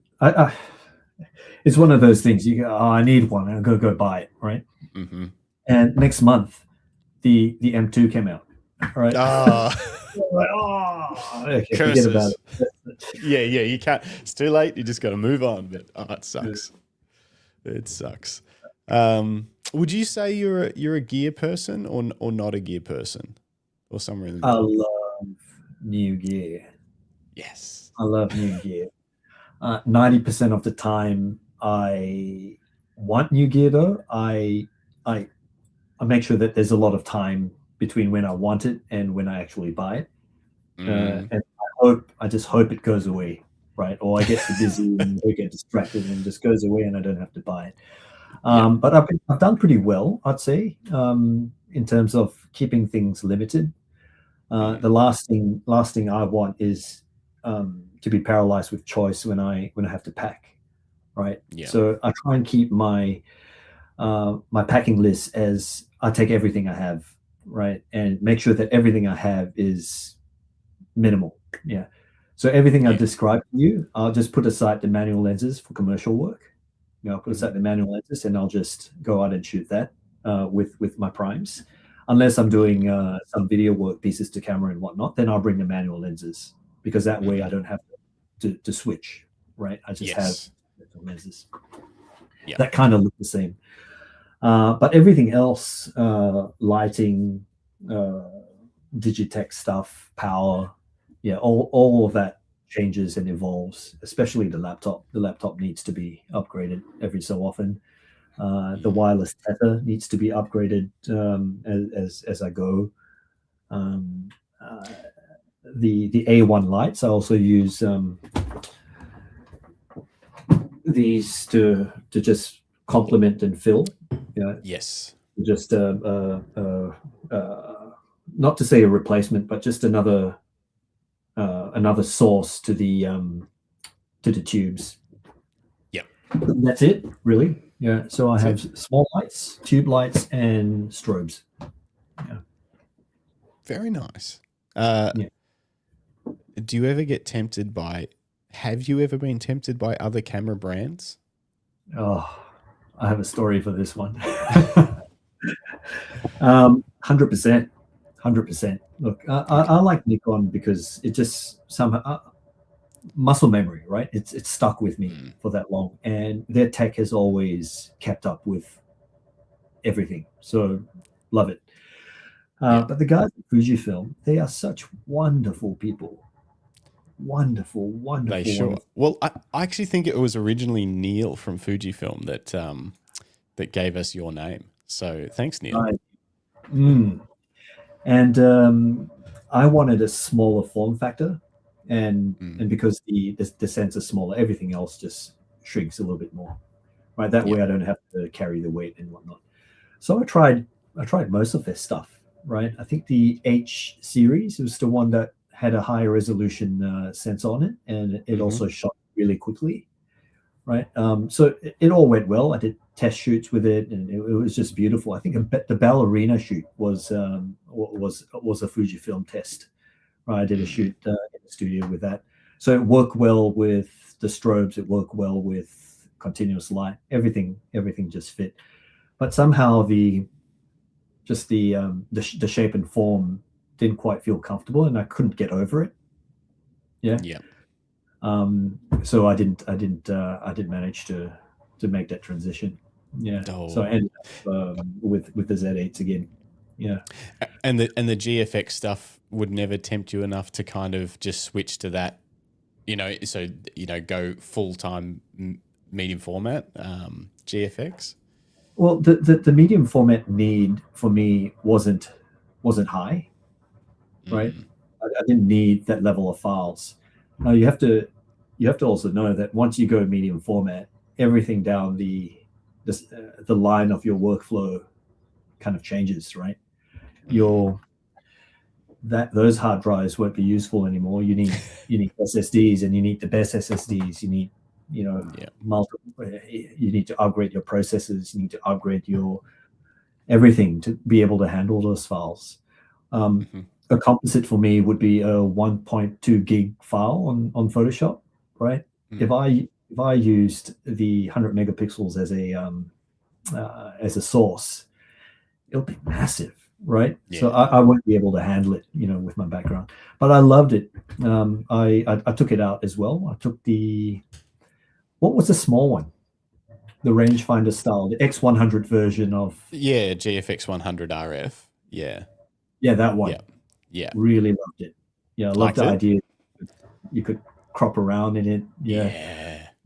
So I think Fujifilm has done an extremely good job to create an emotional ecosystem around their products, right? You're really buying into a community, which is really attractive for me. Really, really attractive. Yeah. Plus making great products that fill gaps, as in you've got an amazing range of crop sensor bodies and lenses, and then a great range of affordable medium format bodies and lenses that kind of sit on either side of where all the other full frame camera brands kind of duke it out. You've got Sony, Canon, and Nikon all kind of fighting over the big part of the market. And then Fuji are just kind of at either end being like, hey, you want to go a little lighter and a little more, feel a little bit more connected to your camera and a little bit more manual feeling controls. We're over here. And then, hey, you want a bit more resolution and that medium format style? We're over here. It's just, it worked out very well. I'd love to know if that was all planned out, years in advance, or is it just kind of evolved for them and they just sort of went with what worked? It's very interesting. Yeah, it'll be good to ask them that question, but I feel that it was definitely all planned. I mean, it was so smooth. Introduction of cameras, decisions to stay with sensor sizes, the launch of Fujifilm House of that experiential element of what they do. What was that big event that they do to trial cameras and bring partners in? So they do in Melbourne soon. Yeah, it's called Creator Summit. Creator Summit. Yeah. It's coming up on May the 9th for anyone in Melbourne. I'm pretty sure it's May the 9th. I'll unfortunately be in another country, but I think Greg's going. So get down to the Creator Summit and play around with some Fujifilm cameras. And like you say, they bring in partners and other brands and all sorts of stuff and put on a big event. It was in Sydney last year and then Melbourne this year. well. And just on that comment you made about catering for the different sorts, Capture One was there, right? As as an exhibitor, showing how to use the cameras professionally, and that the software can keep up with the megapixels of the camera and whatnot, right? So I think it was a really well-rounded event, and it's all part of the plan. So I think they've done really well, really well. Really good to watch them from the outside, Yeah, to see it just keep growing, and there's so much passion around that brand. Yeah, it's definitely different. Fuji shooters are different, and Greg is one of them. Bruce Moyles in the chat. Bruce says this was from a while ago. Sorry, I've been busy yapping. Bruce Moyles says, "Morning, everyone. I found a wild Greg yesterday in Launceston." Yeah, that's right. Greg is in Launceston. Bruce has stolen him. Send him back, Bruce. I'm having technical difficulties on the podcast without him. Who else was here? Nev Clark says, if I wasn't shooting GFX, I would go Nikon Z8. Medium format isn't easy. Tricky file sizes, new MacBook. Yep, there is a trade-off. I love GFX, but it's not for everyone. Yeah, exactly. It's like it's so tempting, but there's definitely downsides with those big files. A really good friend of mine, Leslie, he shoots GFX, and I've played with it many a time. I've even borrowed it off Fujifilm to do several projects on it, and the files are fantastic. Right? If I didn't have to do so much post production on my images, it'll be wonderful to have. But it just puts a lot of pressure on the system. Yeah. On the whole rest of the chain. I do want to ask you about your editing too in a second, but Bruce has a question. Are you getting asked by your clients to do video? All the time, Bruce. All the time. I've decided though to make sure that I use others to help me with video. So the network is a very closed network. When I say closed, I don't mean the opposite of open, but close to me. Close network of people I can really trust to know how to do the videos correctly. So I know specialists in documentary narrative. I know video guys that really do fitness and movement really well. I know video that understand dance, for example, or fashion or socials, right? So they're all, I think, very, very different in terms of how they create the video. So I'll then act as a producer or the creative, which forms the narrative and puts the storyline together, right? Yeah. So on the corporate context, if we go a little bit more narrow, the corporate clients will ask for stuff like a piece to camera, a video business card, or a testimonial, and for that stuff. It's easy enough for me to do. I've got all the gear, for the mics, the lights, and whatnot. But I still don't, because I feel that the questioning and that relationship needs to be leveraged so that it looks good on video. The biggest challenge for me is to get people comfortable when they're actually talking and behaving in front of the camera. So I'd like to have someone dedicated to that, and everybody else just manage the gear, the tech, and do what they do well. Interesting. So that's how I approach it. Because I'd say I'll be pretty uncomfortable in a client environment shooting video. Yeah. Is that? Do you think that's just because you're doing work at a certain standard for photography, and you feel like your video work wouldn't be at the same standard yet, so you don't want to mismatch those levels of output, so to speak? So it's sort of like you don't want to I guess be presenting a different level of output to the same client from the same business just because it's video versus photo. Is that why? 100%, Justin. I think both needs to be aligned, which is why that the people that I've worked with in the past, I know exactly where their standards are, and I have people around me that are specialized in video editing, for example, So again, I know what they can do. So a lot can happen in post, as all the video guys know out there, that transitions can cover a lot of mistakes and color grades and whatnot. So if I can get away with it, I still might not, because I really value a set that's relaxed and comfortable, because to me, that's a big ingredient to making good output. Yeah. And if I'm emanating a energy that's under pressure, or I don't have the right contingencies for my gear, then I won't be that guy that you're comfortable with, right? Yep. Now the other part of it is, as we talked about earlier, a lot of the shoots are really, really tight, right? Even to the point where they're laid, right? You're shooting a portrait on this side of the set, and on the other you're doing an interview, right? And whilst I'm shooting lifestyle, work style images, there's a video rolling, set rolling somewhere else. So all of that needs to happen in a tight time frame, because that's all you're given, right? So it becomes a production element for you to be able to actually deliver any of those shots.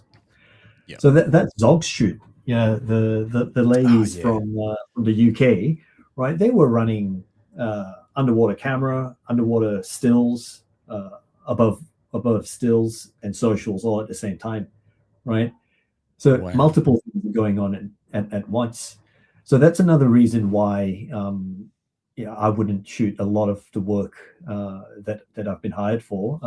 I wouldn't shoot motion and stills at the same time. Yeah, makes total sense. Just quickly, Bruce says, good plan on asking others. Split focus sucks for everyone in the end. Yeah, good call. And Bruce says, I used the Fujifilm Eterna 55 on the weekend. Monster cinema camera. Oh, yeah, nice. that sounds nuts. Are you going to buy one, Bruce? Are you going to buy one? Buy one. Go on. And then come on here and tell us about it. It's interesting. Like a lot of the work that I do is hybrid now, but it is very distracting to try and do both. I like that I can do it. It's very useful for the clients that I've got. But it is hard. You can create better work doing one or the other for sure. Trying to do both is very. It's two slightly different mindsets. The way I use the camera, I end up taking when I'm shooting hybrid. I end up taking photos using the rear screen rather than the viewfinder, just because once you're in that habit for shooting video, switching back. Yeah. Anyway, so I end up taking different kinds of photos. It's interesting. Well, there's the other perspective, and this is obviously for me only, right? What I see though in the marketplace is many photographers and motion guys, they manage to find that overlap, right? Where they can do both. And if you're successful at doing that, I think the advantage to the client is immense, because you have immediately that visual bind between your motion work and your video, your motion work and your stills work, and there's no room for that to split off from the messaging or the brand or the color. So it becomes one cohesive library, right? Many guys do that. Many successful guys do that, right? And they're very skilled at doing it, right? It's a cohesive campaign, right? You do motion, and it's great for business, right? Yeah, you're doing both. Yeah. It's double, maybe triple your revenues, right?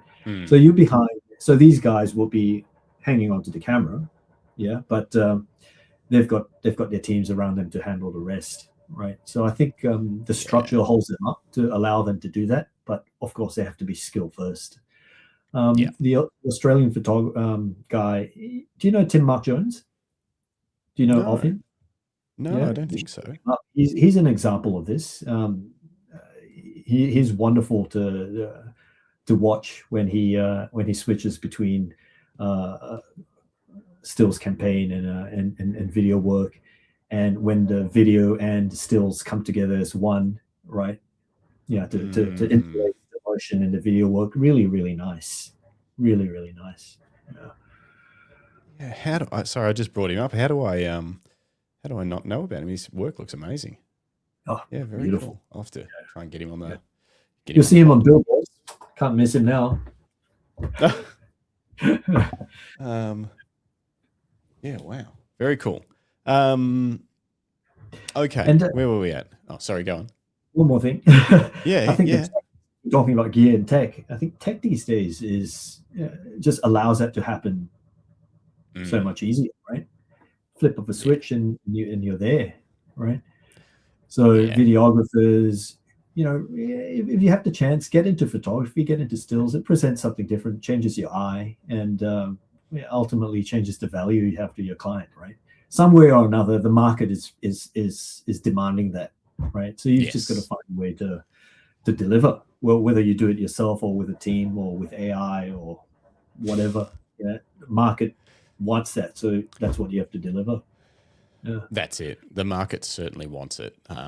Everyone kind of wants both, and they just don't have time to think about hiring multiple teams to do it or whatever. And that's why, like, your approach is great. Of like, hey, I can take care of this. I might not do it, but like, I'm still the guy that you can talk to make this happen for this shoot, kind of thing. And being that guy, I think is important. Guy or gal, by the way. Just, I'll always be a stills photographer, though. I'll always be a stills guy. Yeah. Yeah. I think I see in moments rather than see a sequence.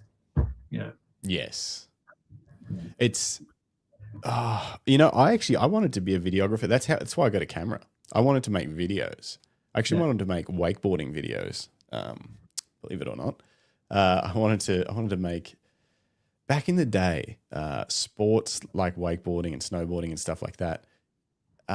Every year teams would put out, like 30 to 45 minute like team videos they'd come out on DVD. Everyone was waiting for them to come out. And I loved those things. And the way they were shot was so good. The soundtracks were awesome. It was always a matter of trying to push the limits of slow-mo frame rates, because back then, like cameras didn't even struggle to get 60 frames a second, let alone 4K 120 or whatever you can get in most cameras right now. And that's why I ended up getting a Canon 60D as like my first proper camera. And then I found pressing the shutter button and just getting a single photo was a lot more satisfying than trying to make a video. So didn't end up getting back into video for like 10 years. Yeah. I remember going to Denti and watching snowboarding documentaries. Those were the days. Yeah. Yeah. It was, and now barely anything comes out because just little sections get put up on YouTube really quickly after, a trip or something that they do. So it just comes out drip fed rather than this kind of big, they've shot all winter or whatever to put out a release. It just doesn't, it happens rarely now, but nothing like it used to. Well, the economy and the market is demanding that. Right? Everything needs to be immediate, right? Speed, Even on productions, you need content whilst you're doing it.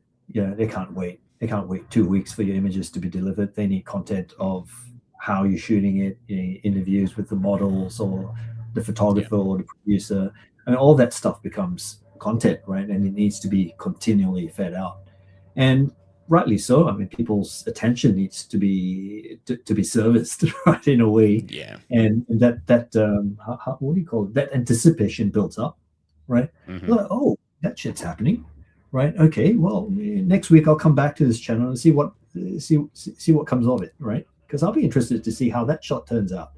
Yeah. So the content monster is real, right? And you've got to feed it. It's hungry. And you got. Do you offer that as a service or charge for it as a separate thing or something? Or does someone else usually take care of that on a shoot? Someone from the brand itself or something like behind the scenes, that kind of content. Yeah. Is that part of what you do at all, or do you let that someone else take care of that on a shoot? The answer is yes. I do offer it, right? Mhm. Often it's not taken up as a service because it's a cost. It's an added cost, and Yeah. if they don't want to spend it, they won't, right? Mhm. I'll do it anyway. I'll do it anyway for myself. But if the client pays for it, it'll be a lot more client focused rather than focused on the production, right? Yeah. So the clients normally bring some of their marketing team or sales team, and they will start Yeah. making their own videos. So they'll have an Osmo, or they have a phone camera, and often it's socials, right? Yeah. Or socials, and that they post immediately. I think there's a lot of value. In fact, I work specifically with someone that does specialized BTS, and she's her processes are very adept of getting things out very, very quickly. So even to the point of live, right? Here's what's happening live now, all right? And there's a direct feed to your channel. So we have all of that in the background Yeah. all set up. So that's something that clients can definitely use. The idea is then how to link a benefit and a revenue and a profit for the clients to pay for this. How do they cover it? And if Yeah. they can see that link, then they will. Yeah. It doesn't Yeah. happen often, Justin. I'd love it to happen more, so that that entire process is visible to everyone that's watching it, and clients get a better appreciation internally for their marketing and how much effort their teams are putting in to create all this work. Because often Yeah. you see the end result, but you don't see what it takes to get there, and Yeah. behind the scenes work, process documentation, or set stills, will identify all of that, That's to the a great point. internal clients. It'll help them get money next year, Yeah. Well, yeah, exactly. Yeah. So you described yourself as a documentary photographer. Have you ever been able to do a shoot for, or not, maybe not ever, but in recent kind of your recent business, being able to do a documentary style shoot for a brand? My biggest client does a lot of rescue training. They also do work on mine sites and things like that. And almost all of the work that I've done for them, unless they're doing a video explaining something to the camera, all the work that I do for them is not directed by me. It's like, all right, we're sending guys underground to do a training exercise. Meet us at 8 a.m. at the mine, or 6 a.m. at the mine. And that's as much as I know. And I don't get to stop anyone or start anyone or be like, it is documentary photography, and I love that. That's my favorite. Yeah, I'm very I love lucky because it's pretty rare in the commercial world for people to just be like, we know roughly what we want to get out of it, but we're not going to be checking to make sure you're getting it, or we're not going to stop and start anything and make sure people are standing in the right spot or anything like that. Something else we're doing is happening. Like often it's training. They'll be running a training exercise or something like that. And yeah, I have no part in it other than making sure that I'm out of the way and it's still happening and capturing it. Do you ever get to do that kind of work? Not often, to tell you the truth. Not often. But that sounds fantastic. Just the subject matter, right? As well. And your skill sets as a wedding photographer must lend to a lot of that, because things unfold quickly and you have to find what's pretty in it, right? Yeah. I think that's probably why it's ended up happening, because they started off like working with me, and I obviously just kind of went with it.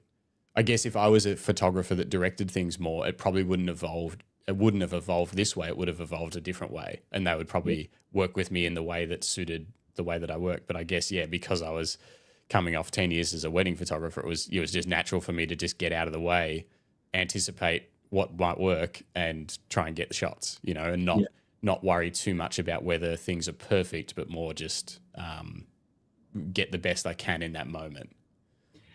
Well, I don't often get that kind of work.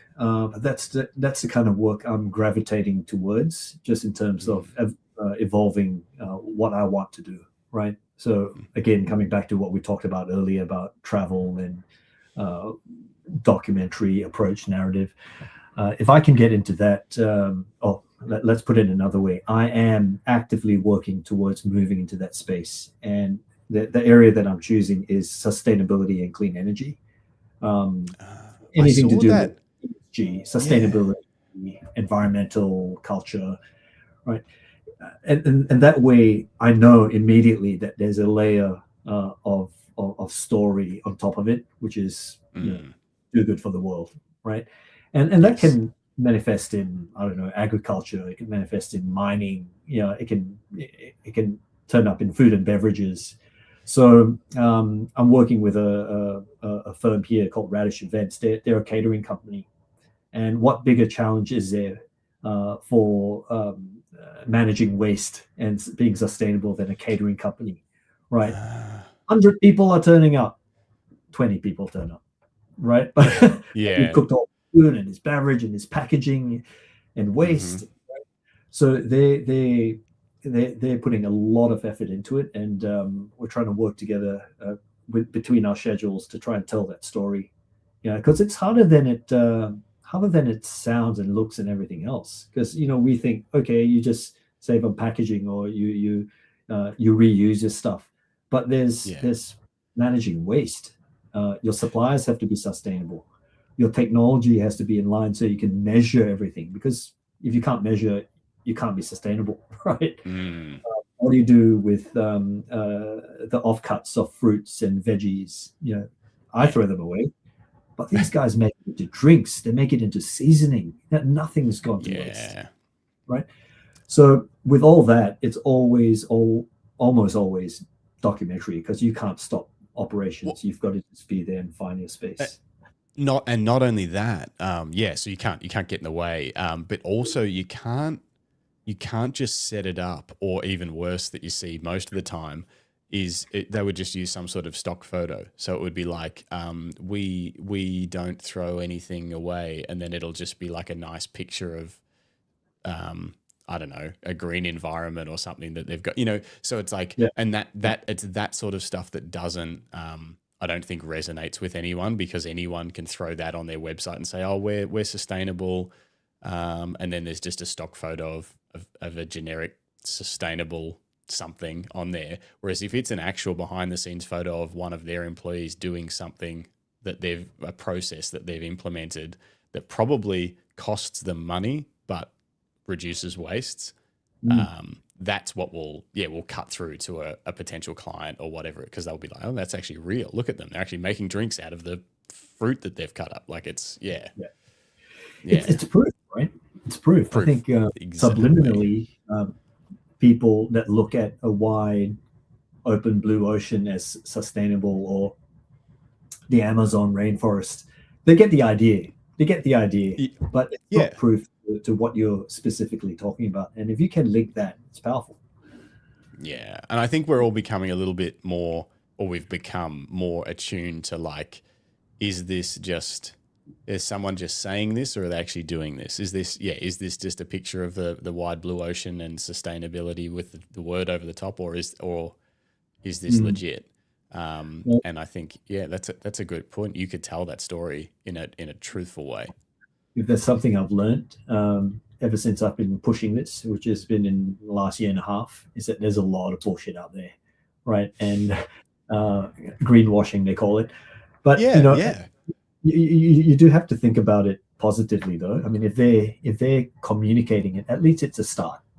Whether they're doing it or not, perhaps it will follow. But at least they're spending money on it. As long as they're putting time and effort into it, that's a good start for me. Well, it's like the door is open to have the conversation. Yeah.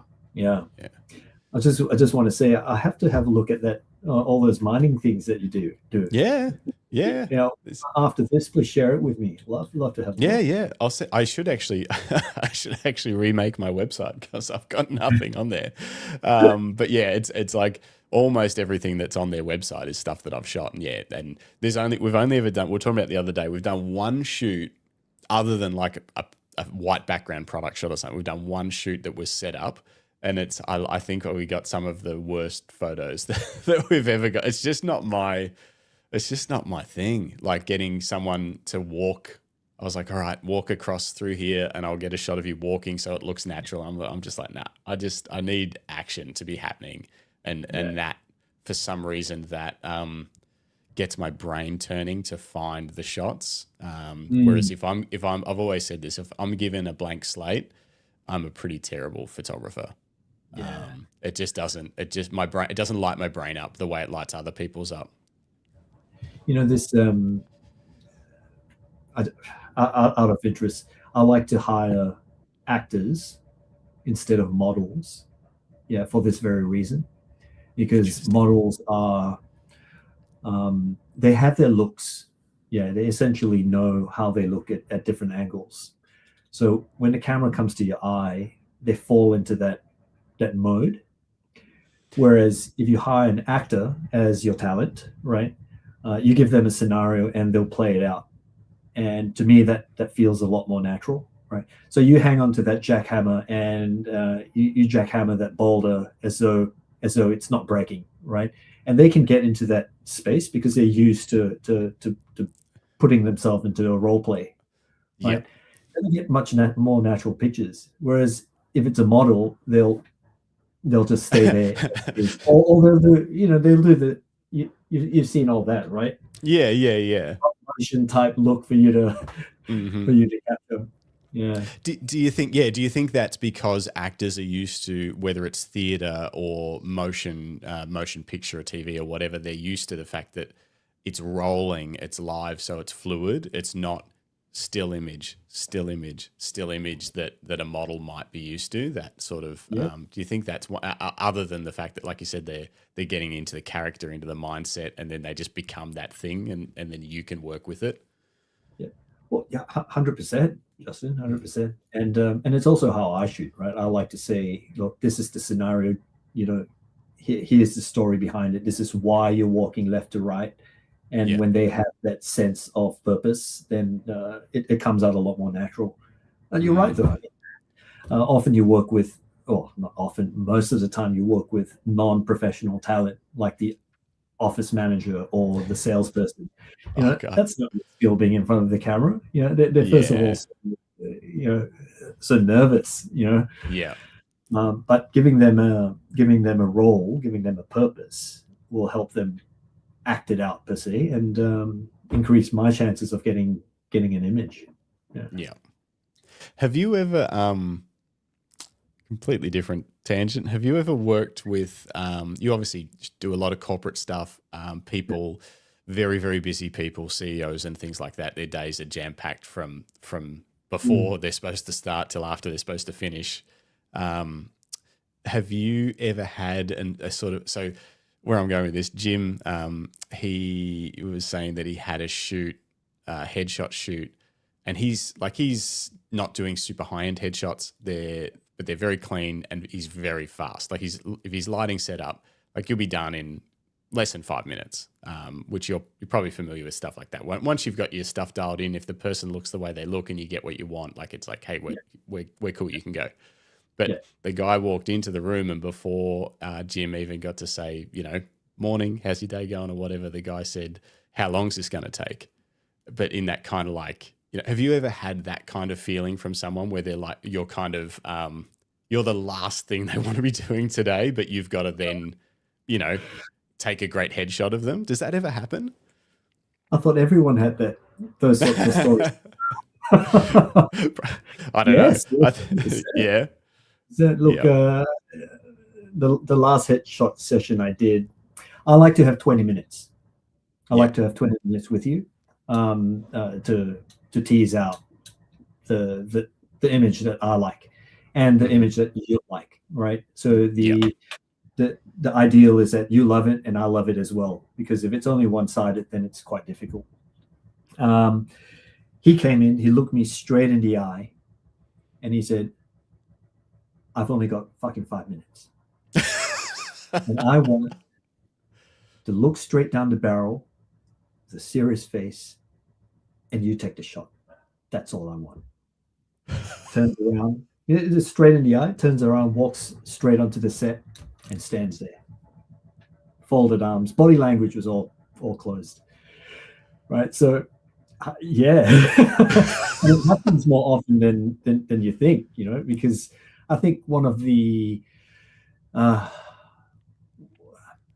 default reactions you get and behaviors you get from people that are nervous and fearful of the camera is to take a position of authority so that they're comfortable, right?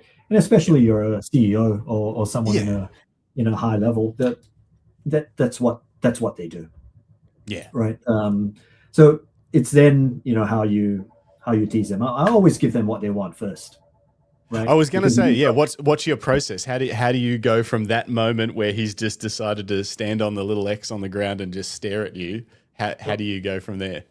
You give them exactly what they want first, because if you don't, right, you're already starting with a fight. So what did I say? I said, all right, you stand there. I want you to look into the lens, and it's as though you're looking directly right fucking at me. He used his exact same words. And that broke the ice, right? He goes, okay. Oh, what? No, serious. I think it might be a good look. Shoot. Show him, and he goes, do you think you like this? Then he starts to assess himself, right? Then we start, making small movements. Okay, you know what? I think this works, but let's just change it a little bit, and then we'll work from there.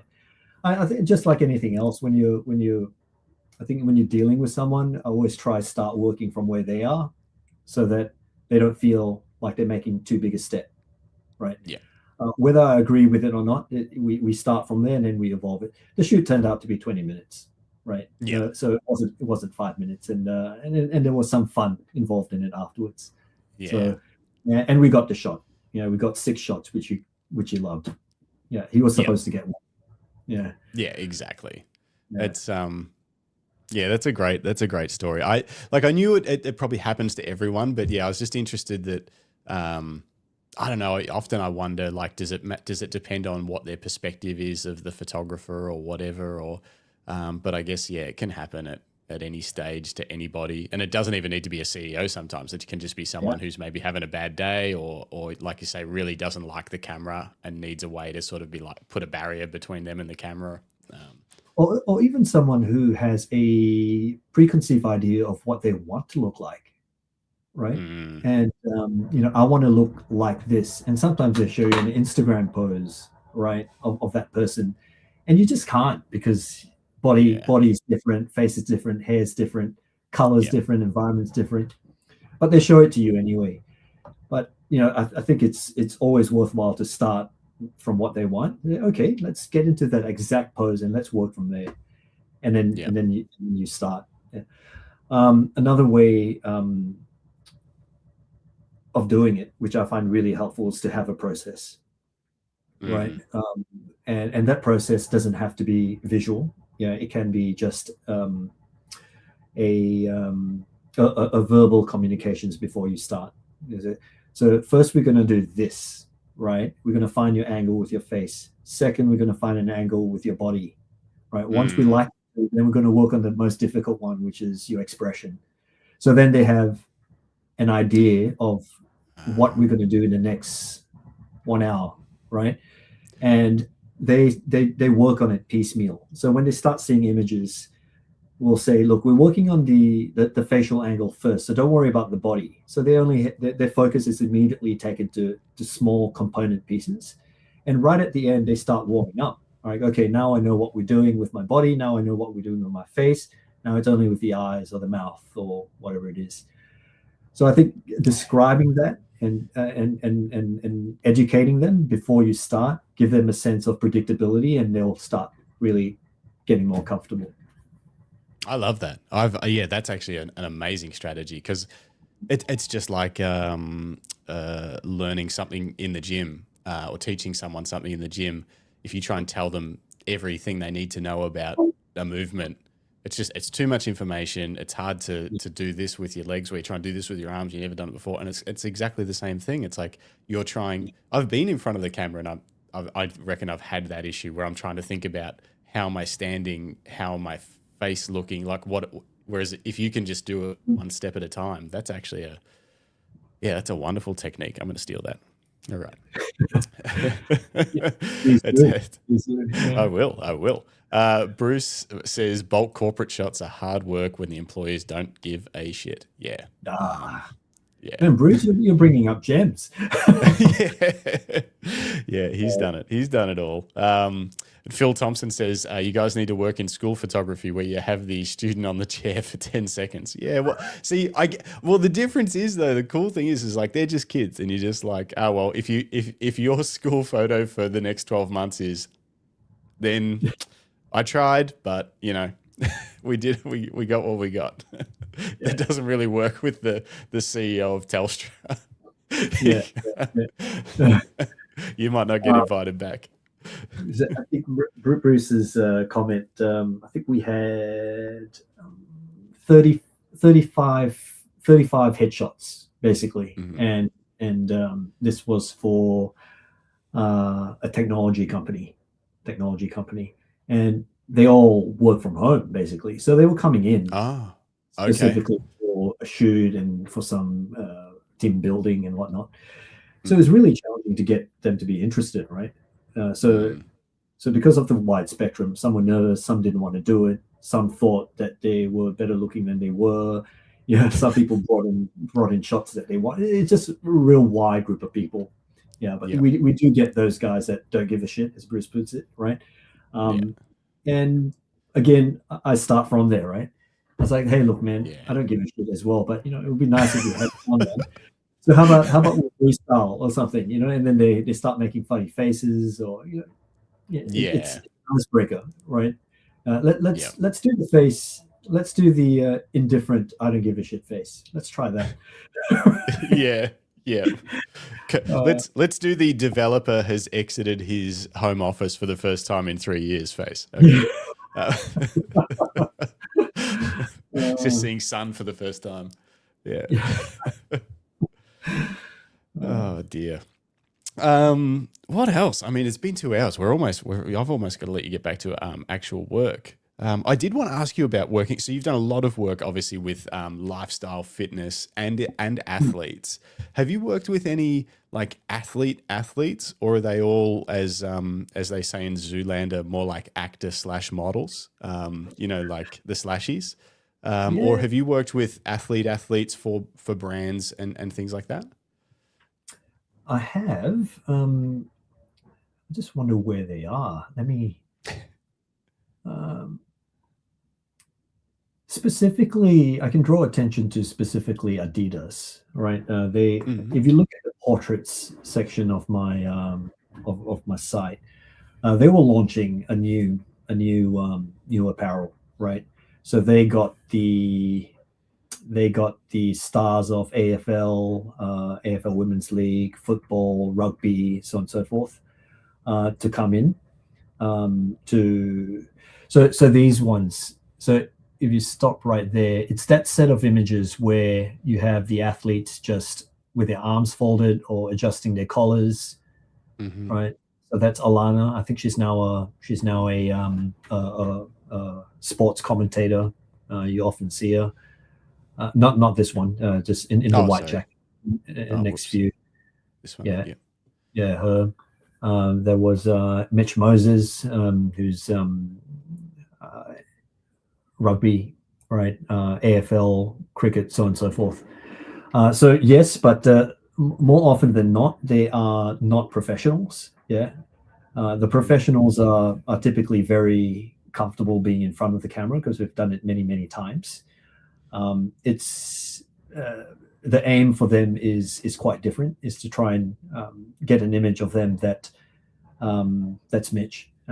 Get an image of them that's different from what what we often see in PR and in other shoots for different brands. But the challenge with non-athletes is to make them look like athletes. Yeah, so often that involves the logic of shooting a lot and picking the right frame. Much like you shoot live on your iPhone and then you start to pick the right frame and make it the key photograph, right? If you've ever done that, right? So I'll often up my frame rate to 15 to 20 per second and just make sure I get the right moment. Worst case scenario, I'll have to puppet warp the arms and the legs or the fingers in a way that doesn't look unnatural. So running, for example, right? You want the fingers to be extended, right? Worst case scenario, if I don't get it, perhaps I'll use some puppet warp type stuff to open up the fingers or the legs. Yeah. Yeah. Okay. And that's about balancing all of the goals. Say for this, for this image, there's all these goals that you're trying to achieve for the brand, and it's like everything else worked. We just need to fix this one little thing. So this one, Justin, is just since you're talking about components, this is a composite of I think 5 different images: one for the sky, one for the water, the runner. Yeah. And that's it, maybe 4. Mm-hmm. So it was multiple shots put into one because we wanted the motion for the sky and the water, but we wanted to run still. Yeah. So, how often are your shots composite? Like how often does it get this complex to achieve a result?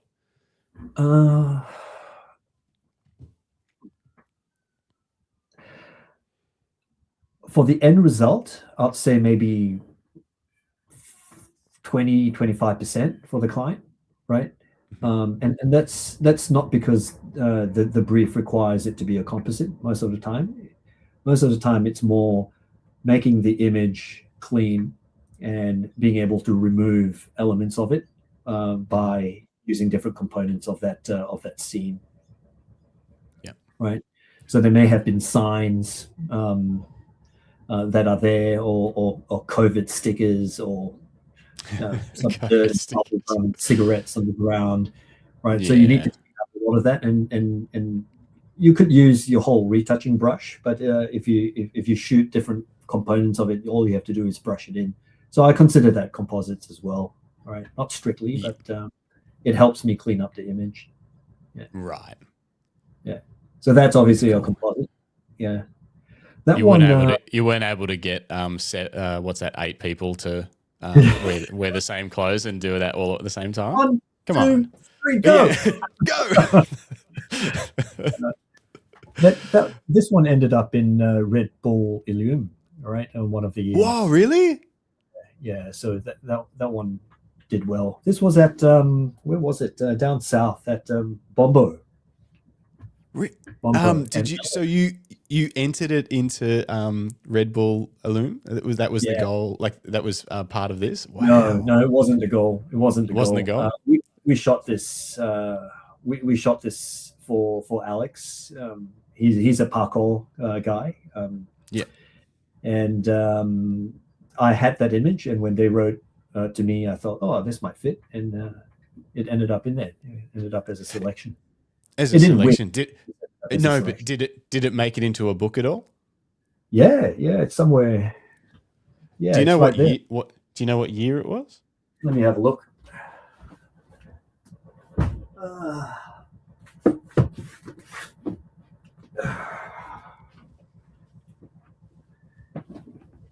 Uh, 2019.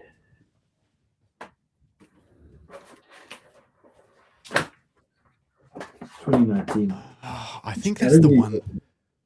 I think that's the one that I don't have. Damn it! I accidentally ordered the wrong one. I've got 2016 and 2021, and I accidentally ordered 2 2021s. So I think I don't have that one. That's so cool. That was a goal of mine years ago, and it got left by the wayside. I didn't. Yeah, it's tricky, trying to find athletes to work with. What's that? There's the rest of your life. That's true. I shouldn't give up on it just yet. But it's just finding an athlete to work with to try and execute on an idea. And yeah, I don't know. I really, really wanted to not necessarily make it into a book or anything, but just submit something that I was really proud of, that I'd worked on with an athlete, just for the purpose of creating something, not for a commercial job or anything, just for the joy of it, Well, if you have an idea, I'm happy to ask around to see who would like to be involved. Yeah. That's very nice of you. That'd be terrifying. I'd feel so much pressure. That's very nice of you. Yeah, it's a goal. I'll leave it on the goal shelf for a while, I think, until I can. I've had a few ideas, and I executed on one that wasn't really. It was just a happenstance, so it wasn't perfect. But we did it. Yeah, it did like a moto night sky shot, but no composite, like all one capture. Yeah, I'm pretty proud of that one. That was very tricky, but it wasn't a good enough photo to enter. Like, it was more, the process was more interesting than the end result, if that makes sense. Yeah, 100%. Did you decide that it wasn't good enough, or did you enter and it didn't get selected? I decided it wasn't good enough. Yeah, okay. Yes. Let them decide. Yeah, good point. Good point. Noted. Yeah, I'll dig back into that. But that's so cool. That's yeah, you must be pretty proud of that. I think the amount of submissions they get for that is insane. I don't know if it's as popular anymore, but yeah, in that sort of 2016, 2019, 2021 kind of time period, they were getting so many submissions for that. Yeah, amazing. What else? I think that's basically, what else did I have on my list? Oh, you do a lot of fitness content. Do you have a fitness regime to keep yourself healthy and make sure you can carry all that gear around? 100%, man. I'm 50, so I need to really keep as fit as possible. You don't look a day over 32. And I have a little boy who's 9 years old, and he still likes being carried. So in my head, I've got to stay fit so that I can carry him for as long as possible, right? Because it's also a good experience. Very very shortly they're off. Yeah. I either run or do some stretches, because I have a yoga background. Did yoga for many years, so I either do that, and I have a whole set of kettlebells which I work with at home. So over the period of a week, I rotate between cardio work, mobility work, which is stretches and movement, and weights. Because amazing. I'm starting to deteriorate. All the muscle mass starts. What's it called? That natural process as you age, you lose your muscle mass. Oh, I don't know what it's called. I mean, it's oxidization. I don't know what they call the muscle mass specifically. It's real, right? So after 40, that's what happens. Yeah. So you really have to work hard to keep the muscle mass back on. And obviously, my type of work, it's heavy gear, right? And you're carrying backpacks. This personal trip to Shangri-La, the backpack was easily 10 kilos, right? Yeah, it's enough for you to be concerned if your back isn't strong, or you're moving 26 kilo suitcases with gear in it, or just regular travel, right? So I do that. I try and do that on a daily basis. Whenever I miss, I don't beat myself up about it. I just I'm going to miss it. Yeah. I try and eat well. Yeah, stay away from junk as much as I can. But I love KFC and I love beer. So all right. I love beer too. I've got no advice for that. But every now and then I do get sucked in for KFC. Do you have the chicken, or do you have like a burger or something like that? Or is it specifically like the pieces of chicken? Tenders only. Oh, tenders only. Okay, well, I've got no advice then. Because it looks like real chicken, at least, you know. I love the nuggets. Okay. Sometimes I look at it and I go, what the hell is this? What? This isn't real. No, Washed up whatever. I recently cracked the code. So I do a lot of meat smoking. And I saw this YouTube video. I've got a pellet smoker, a Weber Searwood 600. Anyone listening? Very good. And so you buy, I think the technical butcher word for them is chicken Maryland, maybe. But basically, it's the thigh part of the chicken with the skin on and the bone in, just that part. And then all I put on it is olive oil, salt and pepper, put it in the smoker for just over an hour at about 225 degrees Fahrenheit. Don't judge me. All the books are in American, so I do it in Fahrenheit. And then flip them over and crank it up to like 400 degrees. And it comes out and it's better than KFC. Better. And it's just salt and pepper and chicken. Like there's no whatever I don't know what they put in that, but after I eat it, I feel like I want to die. So it can't be good. So yeah, that's my secret chicken recipe that I've stumbled upon. That there is a YouTube video about it, and I love it. I highly recommend. I don't know. That sounds pretty healthy to me, Justin. It's healthy. No, what I'm saying is KFC is not healthy, and yeah. I do like KFC as well. But this is like a healthy version of it. It's like I've found, I don't know, a life hack. Well, that's cool. Okay, so every day bit of exercise, but if you miss one, you don't beat yourself up about it, because as long as you're consistent over the long term, it's all good. Yeah, and obviously, little Kai plays tennis, so I have a hit with him every so often. He swims, so whenever he swims, I'll go for a few laps. So nice. It's all built into the life. You know, it's incidental, right? But it's incidental enough for it to be consistent and useful, right? I love it. Before we wrap up, so you're trying to move your business towards sort of sustainability documentary work for brands as much as you can. Is there anything else you're working on at the moment? Any projects, any personal stuff, personal projects, any other business initiatives that you're working on that we can keep an eye on in the future? Nothing major I can think of. The Yunnan trip in China is a big one. So I'm putting all of that together because it's got a really nice feeling for me about meeting people and the culture, the tea history, how diverse the indigenous groups are in Yunnan specifically, and a lot of great imagery, beautiful landscapes and people and whatnot. So I'm working on that. I'm really excited about finding time to do that. I'm working on putting together a system for my clients so that it minimizes the friction between what I produce and what they can put out to market. Right. Mm-hmm. We're doing that already, but just putting that product together so it's easier to communicate. Other than that, not much else. I'll be posting my shoots in the recent couple of months, which I haven't gotten to yet. But those will start popping up, and one of them is a swimwear shoot. We've done another set for Zogs, so that's going to come up. Yeah. We've done another set for a corporate firm, a portrait and an image library. So that will come up as well, and that's got a lot of behind the scenes type images in that. That's about it, really. Personal work.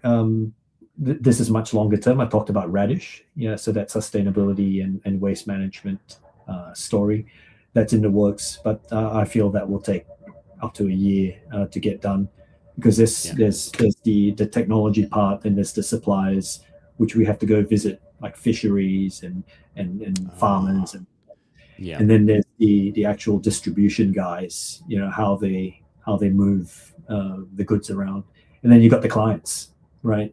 So we're trying to tell a 360 story around that, so that'll be in the longer term. But yeah, apart from that, hopefully the stories will come through with the ESG, environmental and sustainability work.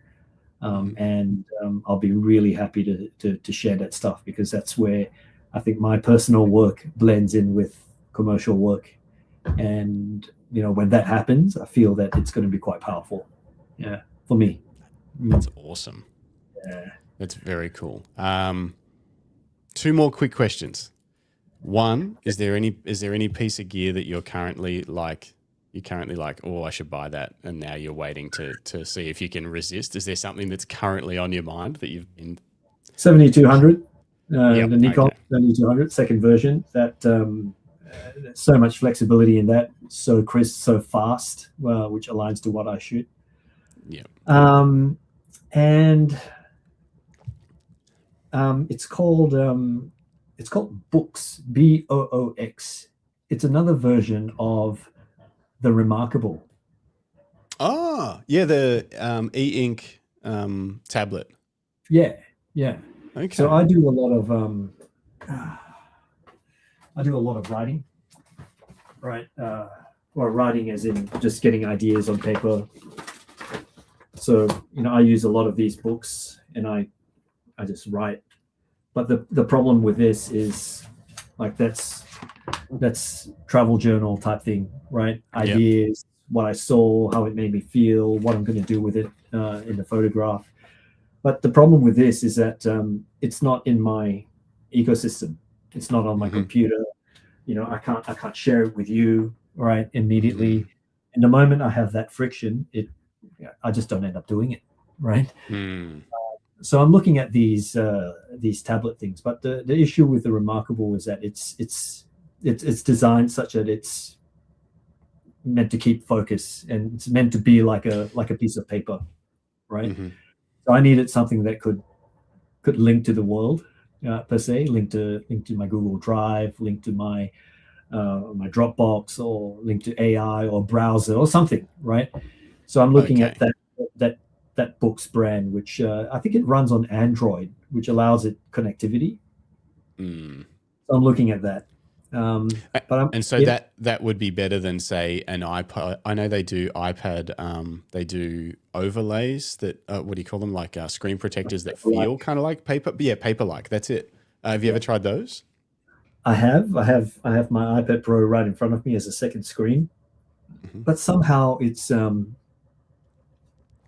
still a bit. I need it to be in between a working unit and something that I have specifically to just throw out ideas on and doodle and that Remarkable type units are focused specifically on that.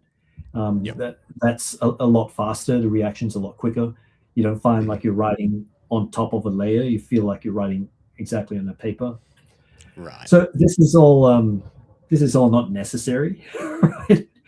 But it's quite targeted to your question on what am I lusting over? I don't actually need.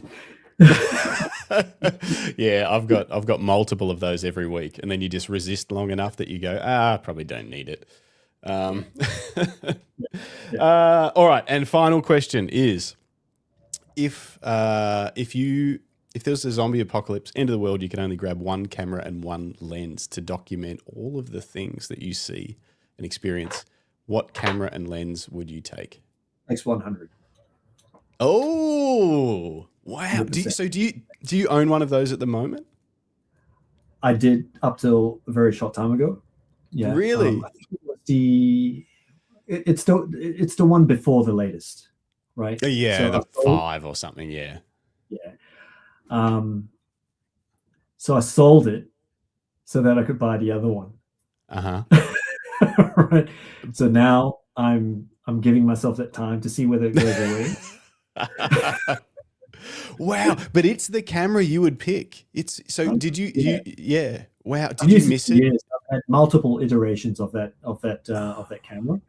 And what I loved about it is it just fits my hand very naturally. That's one. I love the colors.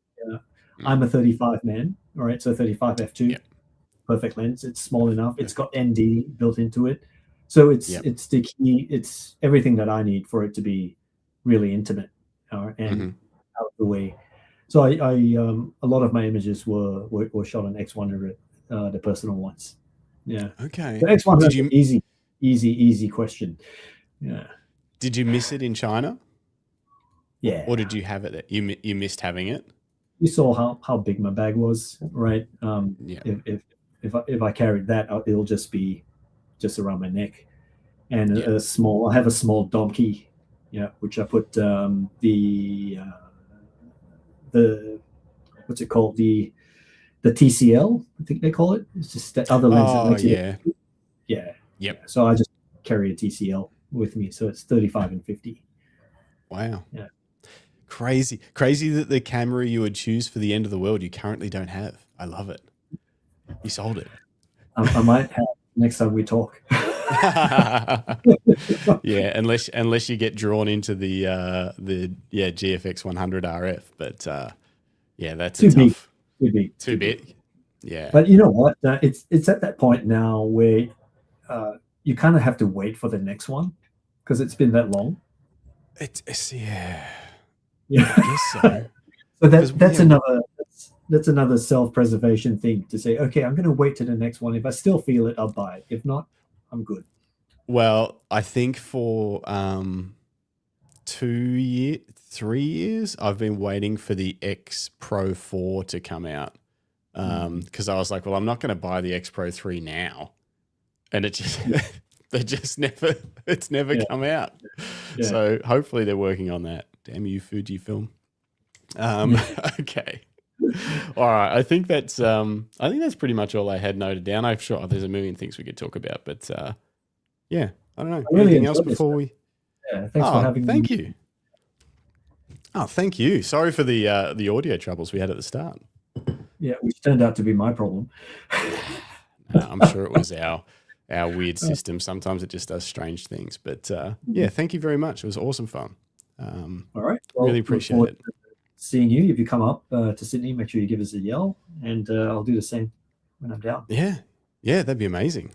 All right. Thanks, Eric. I will roll some music and we'll read some comments out before the show ends.